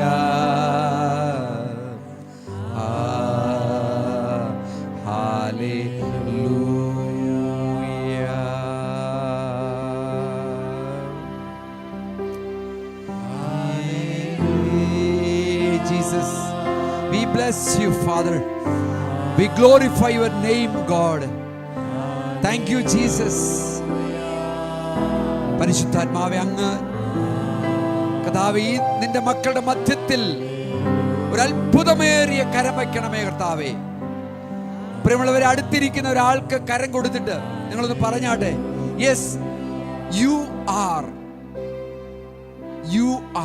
a child of God. You are a child of God. Hallelujah. വീണ്ടും പറഞ്ഞാട്ടെ, God is going to use you. നിങ്ങളെ ദൈവം ഉപയോഗിക്കാൻ പോവുകയാണ്. പറഞ്ഞാട്ടെ, ദൈവം നിങ്ങളെ ഉപയോഗിക്കാൻ പോവുകയാണ്. Thank you, Jesus. How many of you are believing this? കരങ്ങളെ അടിച്ച് ദൈവത്തെ ഒന്ന് മഹത്വപ്പെടുത്തിയാട്ടെ. Yes, hallelujah. ദൈവം ശക്തമായിട്ട് ഉപയോഗിക്കാൻ പോവുകയാണ്. ഇവിടെ ഇരിക്കുന്ന ഓരോരുത്തരും ഉപയോഗിക്കാൻ പോവുകയാണ്. Thank you Lord Jesus. Praise you Father. O Lord, we bless you Father. എല്ലാവരെയും അങ്ങ് അനുഗ്രഹിക്കണമേ. ഇവിടെ ഇരിക്കുന്ന യങ്സ്റ്റേഴ്സിനെ, ഇവിടെ ഇരിക്കുന്ന പ്രായമായവരെ, ഇവിടെ ഇരിക്കുന്ന കഥാവ് മിഡിൽ ഏജ്ഡ് ആയിട്ടുള്ളവരെ, ഇവിടെ ഇരിക്കുന്ന സഹോദരിമാരെ, കഥാവെ, ഒരു ഡെഡിക്കേഷൻ, ഒരു കമ്മിറ്റ്മെൻറ്റ്, ഒരു പ്രാർത്ഥനയുടെ അനുഭവം, ഒരു ചേഞ്ച്, ഒരു ട്രാൻസ്ഫോർമേഷൻ നിൻ്റെ മക്കൾക്ക് നീ കൊടുക്കണമേ കർത്താവെ. കൂടുതലായിട്ട്. Praise you Father. In the name of Jesus I pray now. നമുക്ക് ഇരിക്കാം. ഹല്ലേലൂയ. ദൈവം അനുഗ്രഹിക്കട്ടെ. സ്തോത്രം. നമുക്ക് അധികം സമയം നമ്മുടെ മുമ്പിലില്ല. നമുക്ക് ഡെഡിക്കേഷനായിട്ട് പോവാം. അപ്പോൾ ഞാൻ നമ്മുടെ ഈത്തനെയും റെനിയെയും എലിസബത്തിനെയും അലീനയെയും എലിസബത്ത് സിസ്റ്ററിനെയും മുന്നോട്ട് ക്ഷണിക്കുകയാണ്. നിങ്ങൾ ഒരല്പം സീറ്റ് ഒന്ന് കൊടുത്താട്ടെ. നിങ്ങൾ 3 പേരും മുമ്പിലോട്ട് വന്നിരുന്നാട്ടെ. റൈറ്റ്, 3 അല്ല 4 പേര്. വേറെ ആരെങ്കിലും വന്നിട്ടുണ്ടോ ഫാമിലിയിൽ നിന്ന്? വേറെ ആരും ഇല്ലല്ലോ അല്ലേ? യാ, പ്ലീസ് കം. യാ, സ്തോത്രം. നമ്മൾ അധികം ഒരു പ്രസംഗത്തിലേക്ക് പോകുന്നില്ല. നമുക്ക് 12:30 കഴിഞ്ഞു. അപ്പോൾ അതുകൊണ്ട് നമ്മൾ ഏറ്റവും കാതലായിട്ടുള്ളൊരു കാര്യം, മുമ്പ് പറഞ്ഞതുപോലെ ഡ്യൂട്രോണമി ആവർത്തന പുസ്തകം അതിൻ്റെ 6-ാമത്തെ അധ്യായം, അതിൻ്റെ 4-ാമത്തെ വാക്യം നമുക്ക് ചേർന്ന് വായിക്കാം. ഡ്യൂട്രോണമി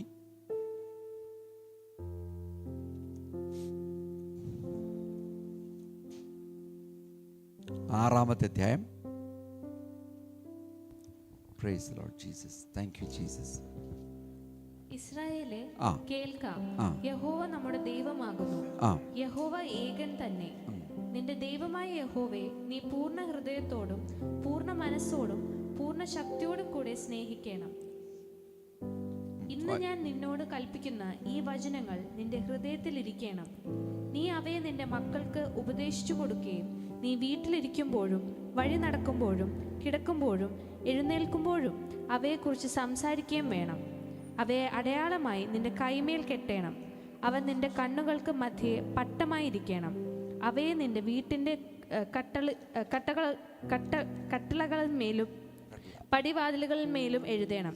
നിന്റെ ദൈവമായ യഹോവ നിനക്ക് തരുമെന്ന് അബ്രാം, ഇസാക്ക്, യാക്കോബ് എന്ന നിന്റെ പിതാക്കന്മാരുടെ സത്യം ചെയ്ത ദേശത്തേക്ക് നിന്നെ കൊണ്ടുചെന്ന് നീ പണിയാത്ത വലുതും നല്ലതുമായ പട്ടണങ്ങളും നീ നിറയ്ക്കാതെ സകല സമ്പത്തും നിറഞ്ഞിരിക്കുന്ന വീടുകളും നീ കുഴിക്കാത്ത കിണറുകളും നീ നട്ടുണ്ടാക്കാത്ത മുന്തിരിത്തോട്ടങ്ങളും ഉലുവ് തോട്ടങ്ങളും നിനക്ക് തരികയും നീ തിന്ന് തൃപ്തി പ്രാപിക്കുകയും ചെയ്യുമ്പോൾ നിന്നെ അടിമ വീടായ മിസ്രൈം ദേശത്തു നിന്ന് കൊണ്ടുവന്ന യഹോവയെ മറക്കാതിരിപ്പാൻ സൂക്ഷിച്ചുകൊള്ളുക. Praise God, hallelujah.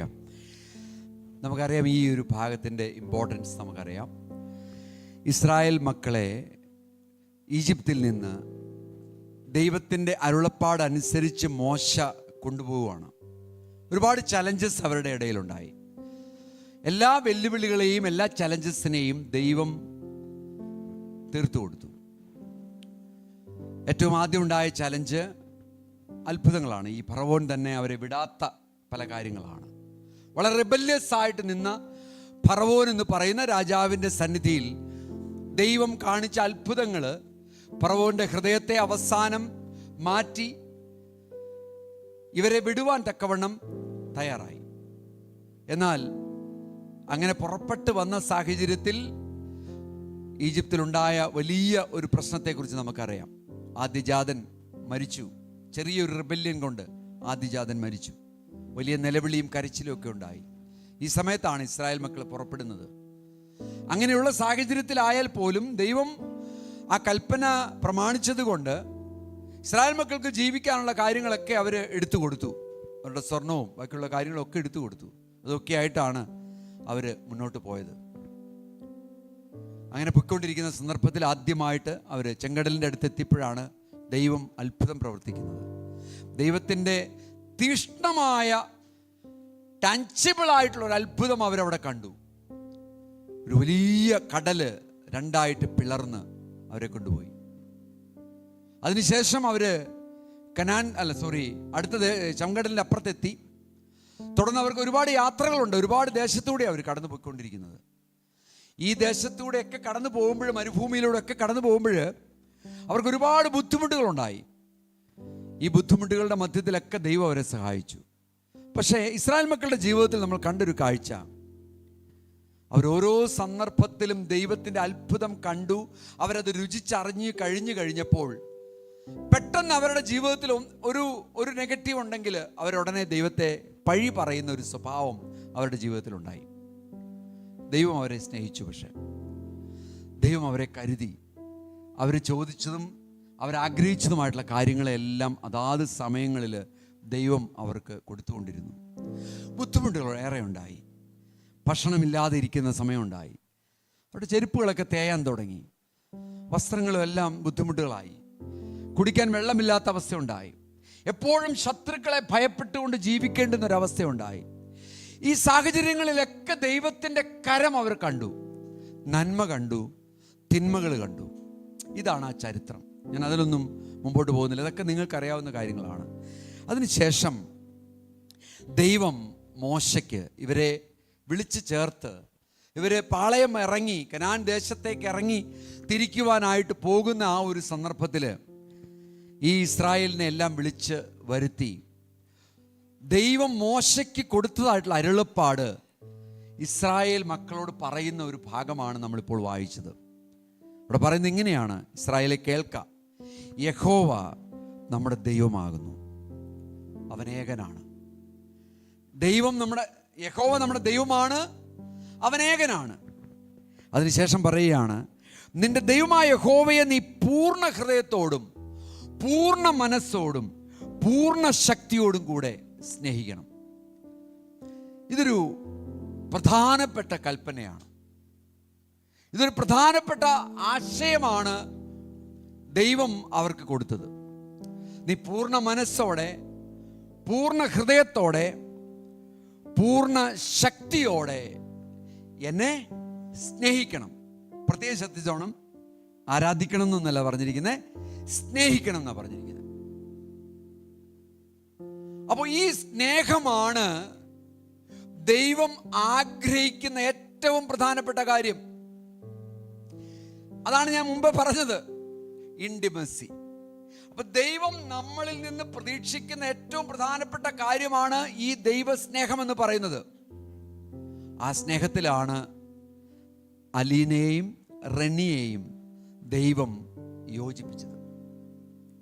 റെനിയെയും അലീനയെയും ദൈവം യോജിപ്പിച്ചത് ആ ദൈവസ്നേഹത്തിൻ്റെ അടിസ്ഥാനത്തിലാണ്. അപ്പോൾ ഇവരുടെ ജോലി എന്താണ്? പൂർണ്ണ ശക്തിയോടെ, പൂർണ്ണ മനസ്സോടെ, പൂർണ്ണ ഹൃദയത്തോടെ ദൈവത്തെ സ്നേഹിക്കണം. അപ്പോൾ ഈ ദൈവസ്നേഹം അവരുടെ ജീവിതത്തിൽ എക്സ്പ്രസ്ഡ് ആകുവാൻ തക്കവണ്ണം കഴിയണമെന്നുണ്ടെങ്കിൽ ദൈവം പ്രതീക്ഷിക്കുന്ന ഒരു പ്രധാനപ്പെട്ട കാര്യമുണ്ട്. അവരും തമ്മിൽ അങ്ങനെ ആയിരിക്കണം. പൂർണ്ണ മനസ്സോടെയും പൂർണ്ണ ശക്തിയോടെയും പൂർണ്ണ ഹൃദയത്തോടെയൊക്കെ സ്നേഹിക്കണം. തമ്മിൽ വളരെ ഇമ്പോർട്ടൻ്റ് ആണ്. എന്ന് വെച്ച് ഫാമിലിയിൽ പ്രശ്നമില്ല എന്നല്ല. പക്ഷെ ഫാമിലി ചെറിയ ചെറിയ പ്രശ്നങ്ങളുണ്ടെങ്കിലും ദൈവത്തിൻ്റെ പൂർണ്ണതയെ കാണിക്കുവാൻ തക്കവണ്ണം ആ അപരിപൂർണത അതൊരു തെളിവായിട്ട് വരണം. ഒരു അപരിപൂർണത ഉണ്ടെങ്കിൽ, ഒരു പരിപൂർണത ഇല്ലായ്മ ഉണ്ടെങ്കിൽ അതിനെ പൂർണ്ണമാക്കാനായിട്ട് ആർക്കാ കഴിയുന്നത്? ദൈവത്തിനെ കഴിയുള്ളൂ. അവിടെയാണ് ആശ്രയം എന്ന് പറയുന്നത് അവർ ഡെവലപ്പ് ചെയ്യുന്നത്. കർത്താവ്, ഞങ്ങൾക്ക് കഴിയുന്നില്ല, ഞങ്ങൾക്ക് ബുദ്ധിമുട്ടുണ്ട്, ഞങ്ങൾക്ക് പ്രയാസമുണ്ട് എന്ന് ദൈവസന്നിധിയിൽ കൈമടക്കി കൈപൊക്കി നമ്മൾ പറഞ്ഞു കഴിയുമ്പോൾ എന്ത് സംഭവിക്കും? ദൈവം ഇറങ്ങി വരും. ദൈവം പറയും, yes, I have loved you the same way I am loving you too now. ഞാൻ ഇപ്പോഴും സ്നേഹിക്കുകയാണ് നിങ്ങളെ എന്ന് ദൈവം പറയാൻ തുടങ്ങും. ക്രൂശിലേക്ക് നോക്കാൻ പറയും. ക്രൂശിലേക്ക് എൻ്റെ പുത്രനായിട്ടുള്ള യേശുവിനെ ഞാൻ നിങ്ങൾക്ക് വേണ്ടി തന്നല്ലോ, അവൻ എന്താ ചെയ്ത ക്രൂശിലെന്ന് നോക്കാൻ പറയും. അങ്ങനെ ക്രൂശിലേക്ക് നോക്കാനായിട്ട് ഇവരെ പ്രേരിപ്പിക്കും ദൈവം. അപ്പം എന്ത് സംഭവിക്കും?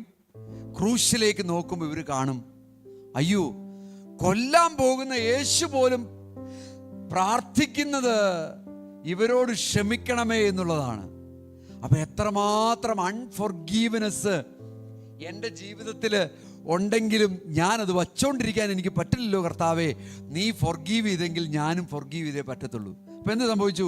ക്രൂശിലേക്ക് നോക്കിയപ്പോൾ ആ ക്ഷമയുടെ ശക്തമായ ഒരു പ്രവാഹം അവരുടെ ജീവിതത്തിലേക്ക് കടന്നു വന്നു. അപ്പം എന്ത് സംഭവിച്ചു? അവർക്ക് മാറ്റം വന്നു. ഇതാണ് ആശ്രയം എന്ന് പറയുന്നത്. ആശ്രയിച്ച് കഴിയുമ്പോൾ, ദൈവത്തെ ആശ്രയിച്ച് കഴിയുമ്പോൾ നമ്മുടെ വീക്ക്നെസ്സിൻ്റെ മേൽ ദൈവം പ്രവർത്തിക്കാൻ തുടങ്ങും. അപ്പം മോശ പറഞ്ഞു, ഇസ്രായേൽ മക്കളോട് നോക്കിയിട്ട് പറഞ്ഞു, നിന്റെ ദൈവമായിട്ടുള്ള യഹോവയെ നീ പൂർണ്ണ മനസ്സോടെയും പൂർണ്ണ ഹൃദയത്തോടെയും പൂർണ്ണ ശക്തിയോടെയും സ്നേഹിക്കണം. ഇന്ന് ഞാൻ നിന്നോട് കൽപ്പിക്കുന്ന ഈ കൽപ്പനകൾ അല്ലെങ്കിൽ ഈ വചനങ്ങൾ നിന്റെ ഹൃദയത്തിലിരിക്കണം. സ്തോത്രം. ഹൃദയത്തിലിരിക്കണം. തലയിലിരിക്കണം എന്ന് വേണമെങ്കിൽ എഴുതി വെക്കായിരുന്നു. അങ്ങനെയാണോ എഴുതി വെച്ചത്? അല്ല. അതാണ് വചനത്തിന്റെ ആ പെർഫെക്ഷൻ എന്ന് പറയുന്നത്. ഹൃദയത്തിലിരിക്കണം എന്നാ പറയുന്നത്. അധ്യാപകൻ നിങ്ങളെ പഠിപ്പിക്കുമ്പോൾ എന്താ പറയാറ് സാധാരണ ഇതിൽ? എൻ്റെ മക്കളെ, ഞാൻ പഠിപ്പിച്ച കാര്യങ്ങളൊക്കെ നിങ്ങളുടെ തലയിൽ ഇരുന്നോണം, എന്നാലേ എക്സാം എഴുതാൻ പറ്റുള്ളൂ എന്നല്ലേ പറയുന്നത്. ശരിയല്ലേ മോനെ? താനെ തലയിൽ ഇരുന്നോണം. പക്ഷെ ഇവിടെ എന്താ പറഞ്ഞിരിക്കുന്നത്? ഹൃദയത്തിൽ ഇരുന്നോണം. തലയിൽ ഇരുന്നിട്ടൊരു കാര്യമില്ല. ഇപ്പം നമ്മുടെയൊക്കെ ജീവിതത്തിൽ ഈ സ്നേഹം തലയിലാണ് ഇരിക്കുന്നത്. അതൊന്ന് ഇറങ്ങി ഇങ്ങോട്ട് ഇറങ്ങണം. ഒരു 2 ചാണ് അല്ലേ, 2 ചാണുണ്ട്. ഹൃദയത്തിലേക്ക് അങ്ങോട്ട് ഇറങ്ങണം. അതാ പറഞ്ഞത്. അപ്പോൾ ഹൃദയത്തിലിരിക്കുന്നുണ്ടെങ്കിൽ തീർച്ചയായിട്ടും ഒരു പ്രയാസം വരുമ്പോൾ, ഒരു ദുഃഖം വരുമ്പോൾ, ഒരു കോൺഫ്ലിക്റ്റ് വരുമ്പോൾ നമ്മൾ എന്ത് ചെയ്യും? നമ്മൾ വേറെ ഒന്നും നോക്കത്തില്ല. നമ്മൾ മുട്ടുമടക്കും. കർത്താവ്, എനിക്കിത് സോൾവ് ചെയ്യാൻ പറ്റുന്നില്ല, എനിക്കിത് മുന്നോട്ട് പോകാൻ പറ്റുന്നില്ല. ഇസ്രായേൽ മക്കളോട് ദൈവത്തിൻ്റെ കൽപ്പന അതാ. ഞാൻ പറയുന്നത്, ഇവർ ഫ്രസ്ട്രേറ്റഡ് ആവാനുള്ള പല കാര്യങ്ങൾ എന്താണെന്ന് അറിയാം. ഇസ്രായേൽ മക്കള് ഇവർ തമ്മിൽ ഒരു സഹകരണത്തോടു കൂടി പ്രവർത്തിച്ചില്ലാത്തതുകൊണ്ടാണ്. ഭാര്യ പറഞ്ഞു, അല്ല, ഇത് ഞാൻ പറയുന്നത് ശരിയാണ്, നമ്മൾ അവിടെ ആയിരുന്നപ്പോഴേ എന്തോരു നല്ല ഫുഡായിരുന്നു. ഭർത്താവ് പറഞ്ഞതിനോട് ഭാര്യ എന്ത് ചെയ്യും? ഒന്നുകൂടി അങ്ങോട്ട് യോജിക്കും. അപ്പൊ എന്ത് സംഭവിക്കും? വഴക്കാവും. വഴക്കെന്ന് പറഞ്ഞാൽ ആരോടാ? ദൈവത്തോട് വഴക്കാവും. ഇതാ സംഭവിക്കുന്നത്. യോജിക്കുന്നത് നല്ല കാര്യത്തിനായിരുന്നെങ്കിൽ വേണ്ടില്ല. നല്ല കാര്യത്തിന് എന്തെങ്കിലും യോജിക്കുമോ? യോജിക്കില്ല. എടി, എനിക്ക് നാളെ യുദ്ധമുണ്ട്, മോവാബിയരോട് ഞാൻ യുദ്ധം ചെയ്യാൻ പോവാണ്, എൻ്റെ വാളൊക്കെ ഒന്ന് ശരിക്കൊന്ന് ക്ലീൻ ചെയ്ത് വെച്ചേക്ക് എന്ന് പറയുമ്പോൾ ഭാര്യ പറയും, അതിനിപ്പോൾ എനിക്ക് സമയമൊന്നുമില്ല, എനിക്ക് വേറെ ഒരുപാട് ജോലിയുണ്ടെന്ന് പറയും.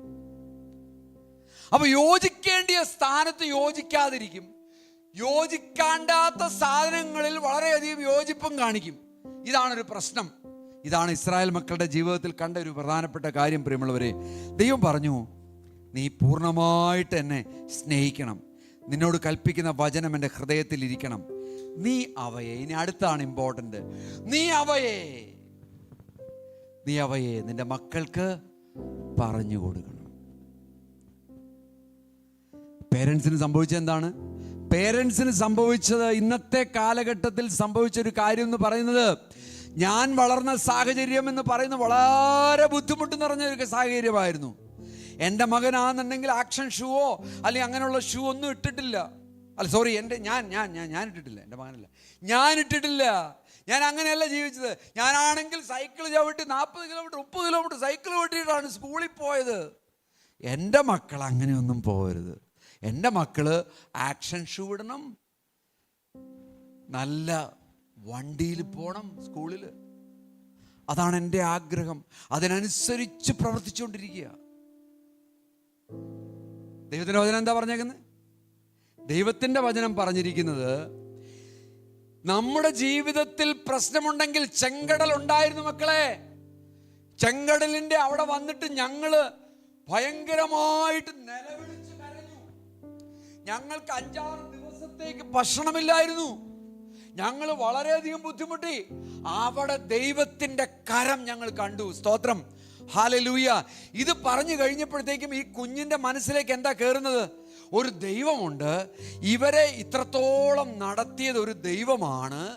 ആ ദൈവത്തിൻ്റെ കരങ്ങളിൽ ഇരുന്നാൽ എനിക്കും ജീവിക്കാനായിട്ട് കഴിയും.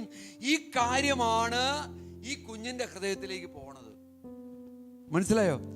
നെഗറ്റീവ് ആയിക്കോട്ടെ പോസിറ്റീവ് ആയിക്കൊള്ളട്ടെ, എന്ത് കാര്യമാണെന്നുണ്ടെങ്കിലും ഈ കുഞ്ഞിനോട് അത് ഷെയർ ചെയ്യാനായിട്ട് കഴിയണം. നമ്മൾ കുഞ്ഞുങ്ങളെ വളർത്തിയെടുക്കുമ്പോഴങ്ങനെയാണ് വേണ്ടിയത്. നമ്മുടെ പ്രോബ്ലത്തെ അവരുടെ മുമ്പിൽ, അവർ പ്രാർത്ഥനയ്ക്കായിട്ട്, നിങ്ങൾ ഇരിക്കുന്നവർ എത്ര പേരുണ്ട്? ഒരു കുടുംബ പ്രാർത്ഥനയ്ക്കായിട്ടോ അല്ലെങ്കിൽ എങ്ങനെയൊക്കെ പ്രാർത്ഥനയ്ക്കായിട്ട് ഇരിക്കുന്നവർ, ആ ഇരിക്കുന്ന സമയത്ത് നിങ്ങൾ ഇത്തരം കാര്യങ്ങളൊക്കെ ഷെയർ ചെയ്യണം. എൻ്റെ മക്കളെ 20 നിനക്കിപ്പോൾ എത്ര വയസ്സായി? 16 വയസ്സായി. ഈ 16 വയസ്സിലേക്ക് ഞാൻ പോയിക്കൊണ്ടിരുന്ന സാഹചര്യം എന്ന് പറഞ്ഞാൽ ഇന്ന സാഹചര്യമായിരുന്നു. നിനക്കതറിയാവോ? ആ സാഹചര്യത്തിൽ എന്നെ ദൈവം നടത്തി എന്ന് പറയാൻ പറ്റുമോ നമുക്ക്? അത് പറഞ്ഞു കഴിഞ്ഞാൽ ആ കുഞ്ഞിൻ്റെ ജീവിതത്തിൽ എന്തായി? ഇങ്ങനെയുള്ള സാഹചര്യത്തിലൂടെ ഞാനിപ്പോൾ കടന്നു പോകുന്നത്, ഇവിടെ എനിക്ക് ദൈവം സഹായകരമായിരിക്കും. ഇപ്പൊ നമ്മൾ കൊടുക്കുന്ന ഫീഡ്ബാക്ക് പോസിറ്റീവ് റീഇൻഫോഴ്സ്മെന്റ് എന്നാണ് അതിന് പറയുന്നത്. നമ്മളൊരു പോസിറ്റീവ് റീഇൻഫോഴ്സ്മെന്റിലേക്കാണ് നമ്മൾ നമ്മുടെ കുഞ്ഞുങ്ങളെ വളർത്തിയെടുക്കുന്നതെന്നുണ്ടെങ്കിൽ അവർ വളരെ പോസിറ്റീവ് റീഇൻഫോഴ്സ്മെന്റ് തന്നെയായിരിക്കും ജീവിക്കുന്നത്. അതാണ് നമ്മൾ കാണുന്നത്. നിങ്ങളുടെ മക്കൾക്ക് നിങ്ങൾ ഉപദേശിച്ചു കൊടുക്കണം. നീ അവയെ നിന്റെ മക്കൾക്ക് ഉപദേശിച്ചു കൊടുക്കണം. അത് എപ്പോഴൊക്കെയാണ് ഉപദേശിച്ചു കൊടുക്കേണ്ടത്? ഇനി ഉപദേശിച്ചു കൊടുക്കാനായിട്ട് എനിക്ക് സമയമില്ല, ഞാൻ എപ്പോഴും കമ്പ്യൂട്ടറിന്റെ മുമ്പിലാണ്. എന്ത് ചെയ്യും? റെനിയുടെ കാര്യം ഞാൻ പറയുന്നത്, അലീനയുടെ കാര്യം ഞാനീ പറയുന്നത്, നമ്മളിൽ പലരുടെയും കാര്യമാണ് ഈ പറയുന്നത്. എന്ത് ചെയ്യും? അപ്പോഴാ പറഞ്ഞിരിക്കുന്ന ദൈവത്തിൻ്റെ വചനം, ഇരിക്കുമ്പോഴും നടക്കുമ്പോഴും പോകുമ്പോഴും ഒക്കെ പറഞ്ഞു കൊടുക്കണം. ഇപ്പോൾ വല്ല ടൂറൊക്കെ യാത്രയൊക്കെ ആയിട്ട് പോവല്ലേ. ഇപ്പം ഇവിടെ നിന്ന് അലീനയുടെ വീട്ടിലേക്ക് പോകണമെങ്കിൽ എത്ര നേരം എടുക്കും? 6 മണിക്കൂർ സമയം എടുക്കും ഏകദേശം. ഈ 6 മണിക്കൂർ സമയം ഇത് പറഞ്ഞുകൊണ്ടിരിക്കണം, പല കാര്യങ്ങളായിട്ട്. ഭക്ഷണം കഴിച്ചുകൊണ്ടിരിക്കുമ്പോൾ ഭക്ഷണത്തെക്കുറിച്ച് പറഞ്ഞു കൊടുക്കണം.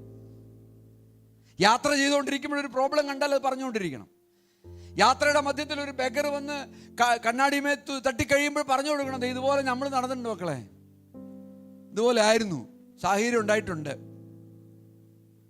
നമ്മുടെ ജീവിതത്തിൽ വരുന്ന പ്രശ്നങ്ങൾ, പ്രോബ്ലംസ്, നിന്നെ പ്രസവിക്കാനായിട്ട് ഞാൻ ഇരുന്നപ്പോൾ എനിക്ക് ഇന്ന ബുദ്ധിമുട്ടുകൾ എനിക്ക് ഉണ്ടായിട്ടുണ്ട്. ഹോസ്പിറ്റലിൽ ചെന്നപ്പോൾ എനിക്ക് ബെഡ് കിട്ടിയില്ല, അന്ന് പൈസ ഇല്ലായിരുന്നു കയ്യിൽ, പാലില്ലാതെ ആയിരുന്നു, എനിക്ക് ഫീഡ് ചെയ്യാൻ എനിക്ക് പാലില്ലായിരുന്നു, എനിക്ക് ലാക്ടജൻ മേടിക്കാൻ എനിക്ക് പൈസ ഇല്ലായിരുന്നു. ഈ സാഹചര്യങ്ങളിലൂടെയൊക്കെ ഞാൻ കടന്നു പോയിട്ടുണ്ട്. ഇതൊക്കെ ഈ കുഞ്ഞിന് പറഞ്ഞു കൊടുക്കുമ്പോഴാണ് ഈ കുഞ്ഞിൻ്റെ തലയിൽ കാര്യങ്ങളുടെ ഒരു ബോധ്യം വരണത്. ഇങ്ങനെയൊക്കെയുള്ള സംഭവങ്ങൾ ഉണ്ടായിട്ടുണ്ട്, എൻ്റെ ജീവിതത്തെ ഇത്രത്തോളം ഇവർ കരുതിയിട്ടുണ്ട്, ഇത് കരുതുന്ന ഒരു ദൈവത്തിലാണ് ഇവർ ആശ്രയിച്ചത്, ഈ ദൈവമാണ് എന്നെ ഇത്രത്തോളം നടത്തിയത്. ഈ ഒരു പോസിറ്റീവ് റീഇൻഫോഴ്സ്മെൻറ്റിലേക്ക് ഈ കുഞ്ഞ് കടന്നു വരും. തീർച്ചയായിട്ടും ഈതൻ കടന്നു വരും. അതാണ് നമ്മൾ കാണുന്നതായിട്ടുള്ള കാഴ്ച. പിന്നെ വീണ്ടും താഴ്ത്തു വരികയാണ്, നീ അവയെ നിൻ്റെ മക്കൾക്ക് ഉപദേശിച്ചു കൊടുക്കണം. നീ വീട്ടിലിരിക്കുമ്പോൾ, വഴി നടക്കുമ്പോൾ, കിടക്കുമ്പോൾ, എഴുന്നേൽക്കുമ്പോൾ അവയെക്കുറിച്ച് സംസാരിക്കുകയും വേണം. അവയെ അടയാളമായി നിൻ്റെ കൈമേൽ കെട്ടണം. അവ നിൻ്റെ കണ്ണുകൾക്ക് മധ്യേ പട്ടമായിട്ട് ഇരിക്കണം. അവയെ നിൻ്റെ വീടിൻ്റെ കട്ടിലിന്മേലും പടിവാതിലിന്മേലും എഴുതണം. ദൈവവചനത്തെക്കുറിച്ചാണ് പറയുന്നത്. നമ്മളിപ്പോൾ വചനം കയ്യിൽ കെട്ടിയോ അല്ലെങ്കിൽ എഴുതി വയ്ക്കുകയോ ഒന്നും ചെയ്യണ്ട, അതൊന്നും കാര്യമൊന്നുമില്ല. എന്നാൽ പിന്നെ ശരീരത്തിൽ മുഴുവൻ എന്താന്ന് പറയുന്ന ഒരു സാധനമുണ്ട്, ടാറ്റു. എന്നാൽ പിന്നെ അതങ്ങ് ചെയ്തേക്കാം. വചനം പറഞ്ഞിട്ടുണ്ടല്ലോ, ദൈവവചനം മുഴുവൻ ടാറ്റു ചെയ്ത് അങ്ങനെ വച്ചേക്കാമെന്നൊന്നും കരുതണ്ട കേട്ടോ. അങ്ങനെയൊന്നും ആവശ്യമൊന്നുമില്ല. ദൈവവചനം അങ്ങനെയൊന്നുമില്ല പറയുന്നത്. നമ്മൾ വിശ്വസിക്കുന്ന വിശ്വാസത്തെ, ആ വിശ്വാസ ബന്ധങ്ങളെ ഈ കുഞ്ഞിന് പറഞ്ഞു കൊടുക്കണം. നമ്മൾ ഒബ്സേർവ് ചെയ്യും. അതാണ് ആ വചനത്തിൻ്റെ അടിസ്ഥാനം എന്ന് പറയുന്നത്. ഈ വചനത്തിൻ്റെ ബേസിസിലാണ് നമ്മൾ ഈ കുഞ്ഞിനെ ഡെഡിക്കേറ്റ് ചെയ്യുന്നത്. ദൈവത്തിൻ്റെ വചനം പറയുന്നുണ്ട്, പ്രോബ്സ് സദൃശവാക്യം 22:6 നമ്മൾ വായിക്കുന്നുണ്ട്, കുട്ടികളെ ദൈവത്തിൻ്റെ വഴികളിൽ നടത്തണം. നമ്മൾ വളരെ ഇമ്പോർട്ടൻ്റ് ആണ്. പ്രോബ്സ് മുഴുവൻ നമ്മൾ വായിക്കുമ്പോൾ നമ്മൾ കാണുന്ന ഒരു കാഴ്ച എന്ന് പറയുന്നത്, വളരെ വലിയ ഉപദേശങ്ങൾ ഈ കുഞ്ഞിന് കൊടുക്കുന്നുണ്ട്. ഒരുപാട് ഉപദേശങ്ങൾ. അപ്പനെ ബഹുമാനിക്കണം, അമ്മയെ ബഹുമാനിക്കണം. ഈ അപ്പനെ ബഹുമാനിക്കണം, അമ്മയെ ബഹുമാനിക്കണം എന്നൊക്കെ നമ്മൾ ഈ കുഞ്ഞിനോട് പറഞ്ഞു കൊടുക്കുന്നതിനേക്കാളും നല്ലതാണ് അവരുടെ മുമ്പിൽ വെച്ചിട്ട് നമ്മൾ നമ്മുടെ അപ്പനെയും അമ്മയെയും ബഹുമാനിക്കുന്നത് കണ്ടു കഴിഞ്ഞാൽ ഈ കുഞ്ഞ് തീർച്ചയായിട്ടും എന്ത് ചെയ്യും? ആ കുഞ്ഞിൻ്റെ അപ്പനെയും അമ്മയും ബഹുമാനിക്കും. മനസ്സിലായോ? നമ്മൾ സിഗരറ്റ് വലിച്ചോണ്ട്, വീടി വലിച്ചോണ്ട് പറയുകയാണ്, എൻ്റെ പൊന്നു മോനെ, ഈ സിഗരറ്റ് വലി ഈസ് ഇൻജൂറിയസ് ടു ഹെൽത്ത്. അതുകൊണ്ട് നീ നിന്റെ ജീവിതത്തിൽ ഇതൊന്നും വലിക്കരുതെന്ന് പറഞ്ഞ ആ കുഞ്ഞിന് എന്തായിരിക്കും അവൻ്റെ മനസ്സിൽ? എടാ, ഇയാൾ വലിച്ചോണ്ടിരിക്കുക, പിന്നെ ഇയാളാണ് എന്നെ ഉപദേശിക്കാനായിട്ട് നല്ല തോന്നുള്ളൂ. ആലോചിച്ച് നോക്കി. അതിനർത്ഥം എന്താണ്? നിങ്ങൾ ആരും സിഗരറ്റ് വലിക്കുന്നവരല്ല, അതെനിക്കറിയാം. ഞാനിത് പറഞ്ഞതിന് വേറൊരു പോയിന്റ് നിങ്ങൾ മനസ്സിലാക്കേണ്ടത്, നമ്മൾ പറയുന്ന കാര്യം നമ്മൾ പ്രവർത്തിക്കണം. നമ്മൾ എന്ത് പറയുന്നുവോ അത് നമ്മൾ പ്രവർത്തിച്ച് കാണിക്കാതെ ഒരു കാരണവശാലും കുഞ്ഞൊരിക്കലും വിശ്വസിക്കത്തില്ല ഈ കാര്യം ശരിയാണെന്ന്. മോനെ, എല്ലാ ദിവസവും രാവിലെ എഴുന്നേറ്റിട്ട് മോൻ മെഡിറ്റേറ്റ് ചെയ്യണം കേട്ടോ, ധ്യാനിക്കണം കേട്ടോ. കുഞ്ഞു നോക്കുമ്പോഴേ അപ്പൻ എവിടെയാണ് ധ്യാനിക്കണത്? അപ്പൻ ധ്യാനിക്കാറുണ്ടോ? അപ്പം ബൈബിൾ വായിക്കാറുണ്ടോ? ഇതൊന്നും കുഞ്ഞു കാണുന്നില്ല. പിന്നെ എങ്ങനെയാ കുഞ്ഞിനെ ഇത് ഉപദേശിക്കാൻ പറ്റും നമുക്ക്? നമ്മൾ എന്ത് ഉപദേശിക്കുന്നുവോ, നമ്മൾ എന്ത് പ്രാക്ടീസ് ചെയ്യാൻ കുഞ്ഞിൽ നിന്ന് നമ്മൾ പ്രതീക്ഷിക്കുന്നുവോ അത് ഞാനും നിങ്ങളും ചെയ്യാൻ തയ്യാറാവണം. എന്നാൽ മാത്രമേ കാര്യം നടക്കുള്ളൂ. കാര്യം മനസ്സിലാവേണ്ടത് നിങ്ങൾക്ക്? റെനിക്കും അലീനയ്ക്കും മനസ്സിലാവേണ്ട. അലീനെ മനസ്സിലല്ലേ? മെഡിറ്റേഷൻ, ദൈവത്തിൻ്റെ വചനത്തിൻ്റെ ധ്യാനം, നമ്മുടെ പ്രാർത്ഥന. കുഞ്ഞിനെ അവിടെ മടിയിൽ ഞാൻ കണ്ടിട്ടുണ്ട്. USA ഒരു പ്രത്യേകത ഞാൻ കണ്ടിട്ടുണ്ട്. എന്താണെന്നറിയോ ഒരു പ്രത്യേകത? USA ക്യാമ്പുകൾ നടക്കും, അല്ലെങ്കിൽ ഡിസൈപ്പിൾഷിപ്പ് ക്യാമ്പ്. ഞാനിപ്പോൾ ഒരു ഡിസൈപ്പിൾഷിപ്പ് ക്യാമ്പ് കാലിക്കറ്റ് കഴിഞ്ഞിട്ട് ഞാൻ പറഞ്ഞു നിങ്ങളോട്. അവിടെ വരുന്ന എൽഡേഴ്സ്, ഇതുപോലെ ഇരിക്കും എൽഡേഴ്സ്, ഒരു 10-40 കുഞ്ഞുങ്ങൾ അവിടെ പഠിക്കുന്ന കുട്ടികൾ ഡിസൈപ്പിൾഷിപ്പ് കേൾക്കാനായിട്ട് വരുന്നവരുണ്ട്. ഇവർ കേൾക്കുന്ന കൂട്ടത്തിൽ ഈ പ്രായത്തിലുള്ള കുഞ്ഞിനെയൊക്കെ വച്ചുകൊണ്ടാണ് ഈ ലീഡേഴ്സ് വന്നിരിക്കുന്നത്.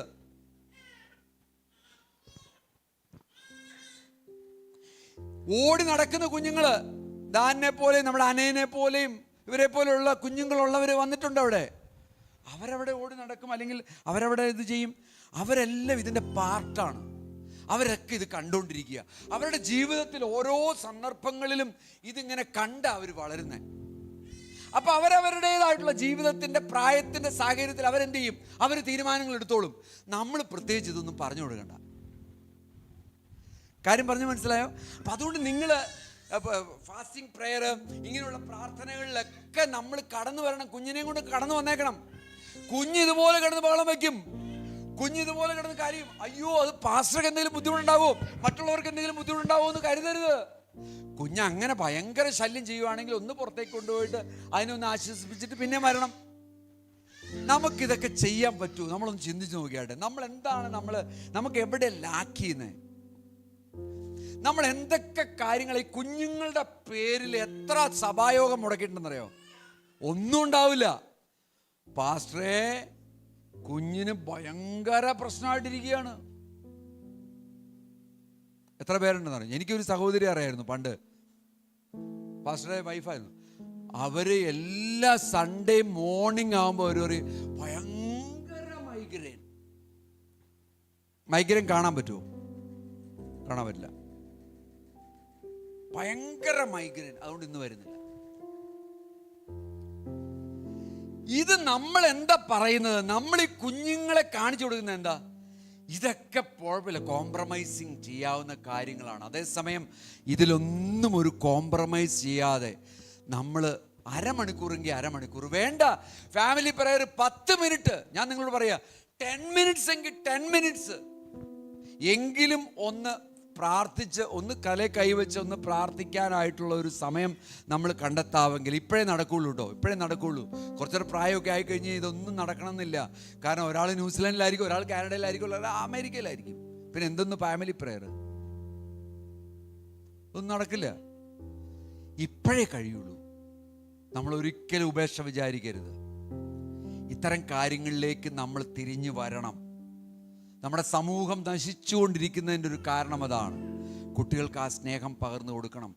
ദൈവം അത്ഭുതകരമായിട്ട് നടത്തട്ടെ.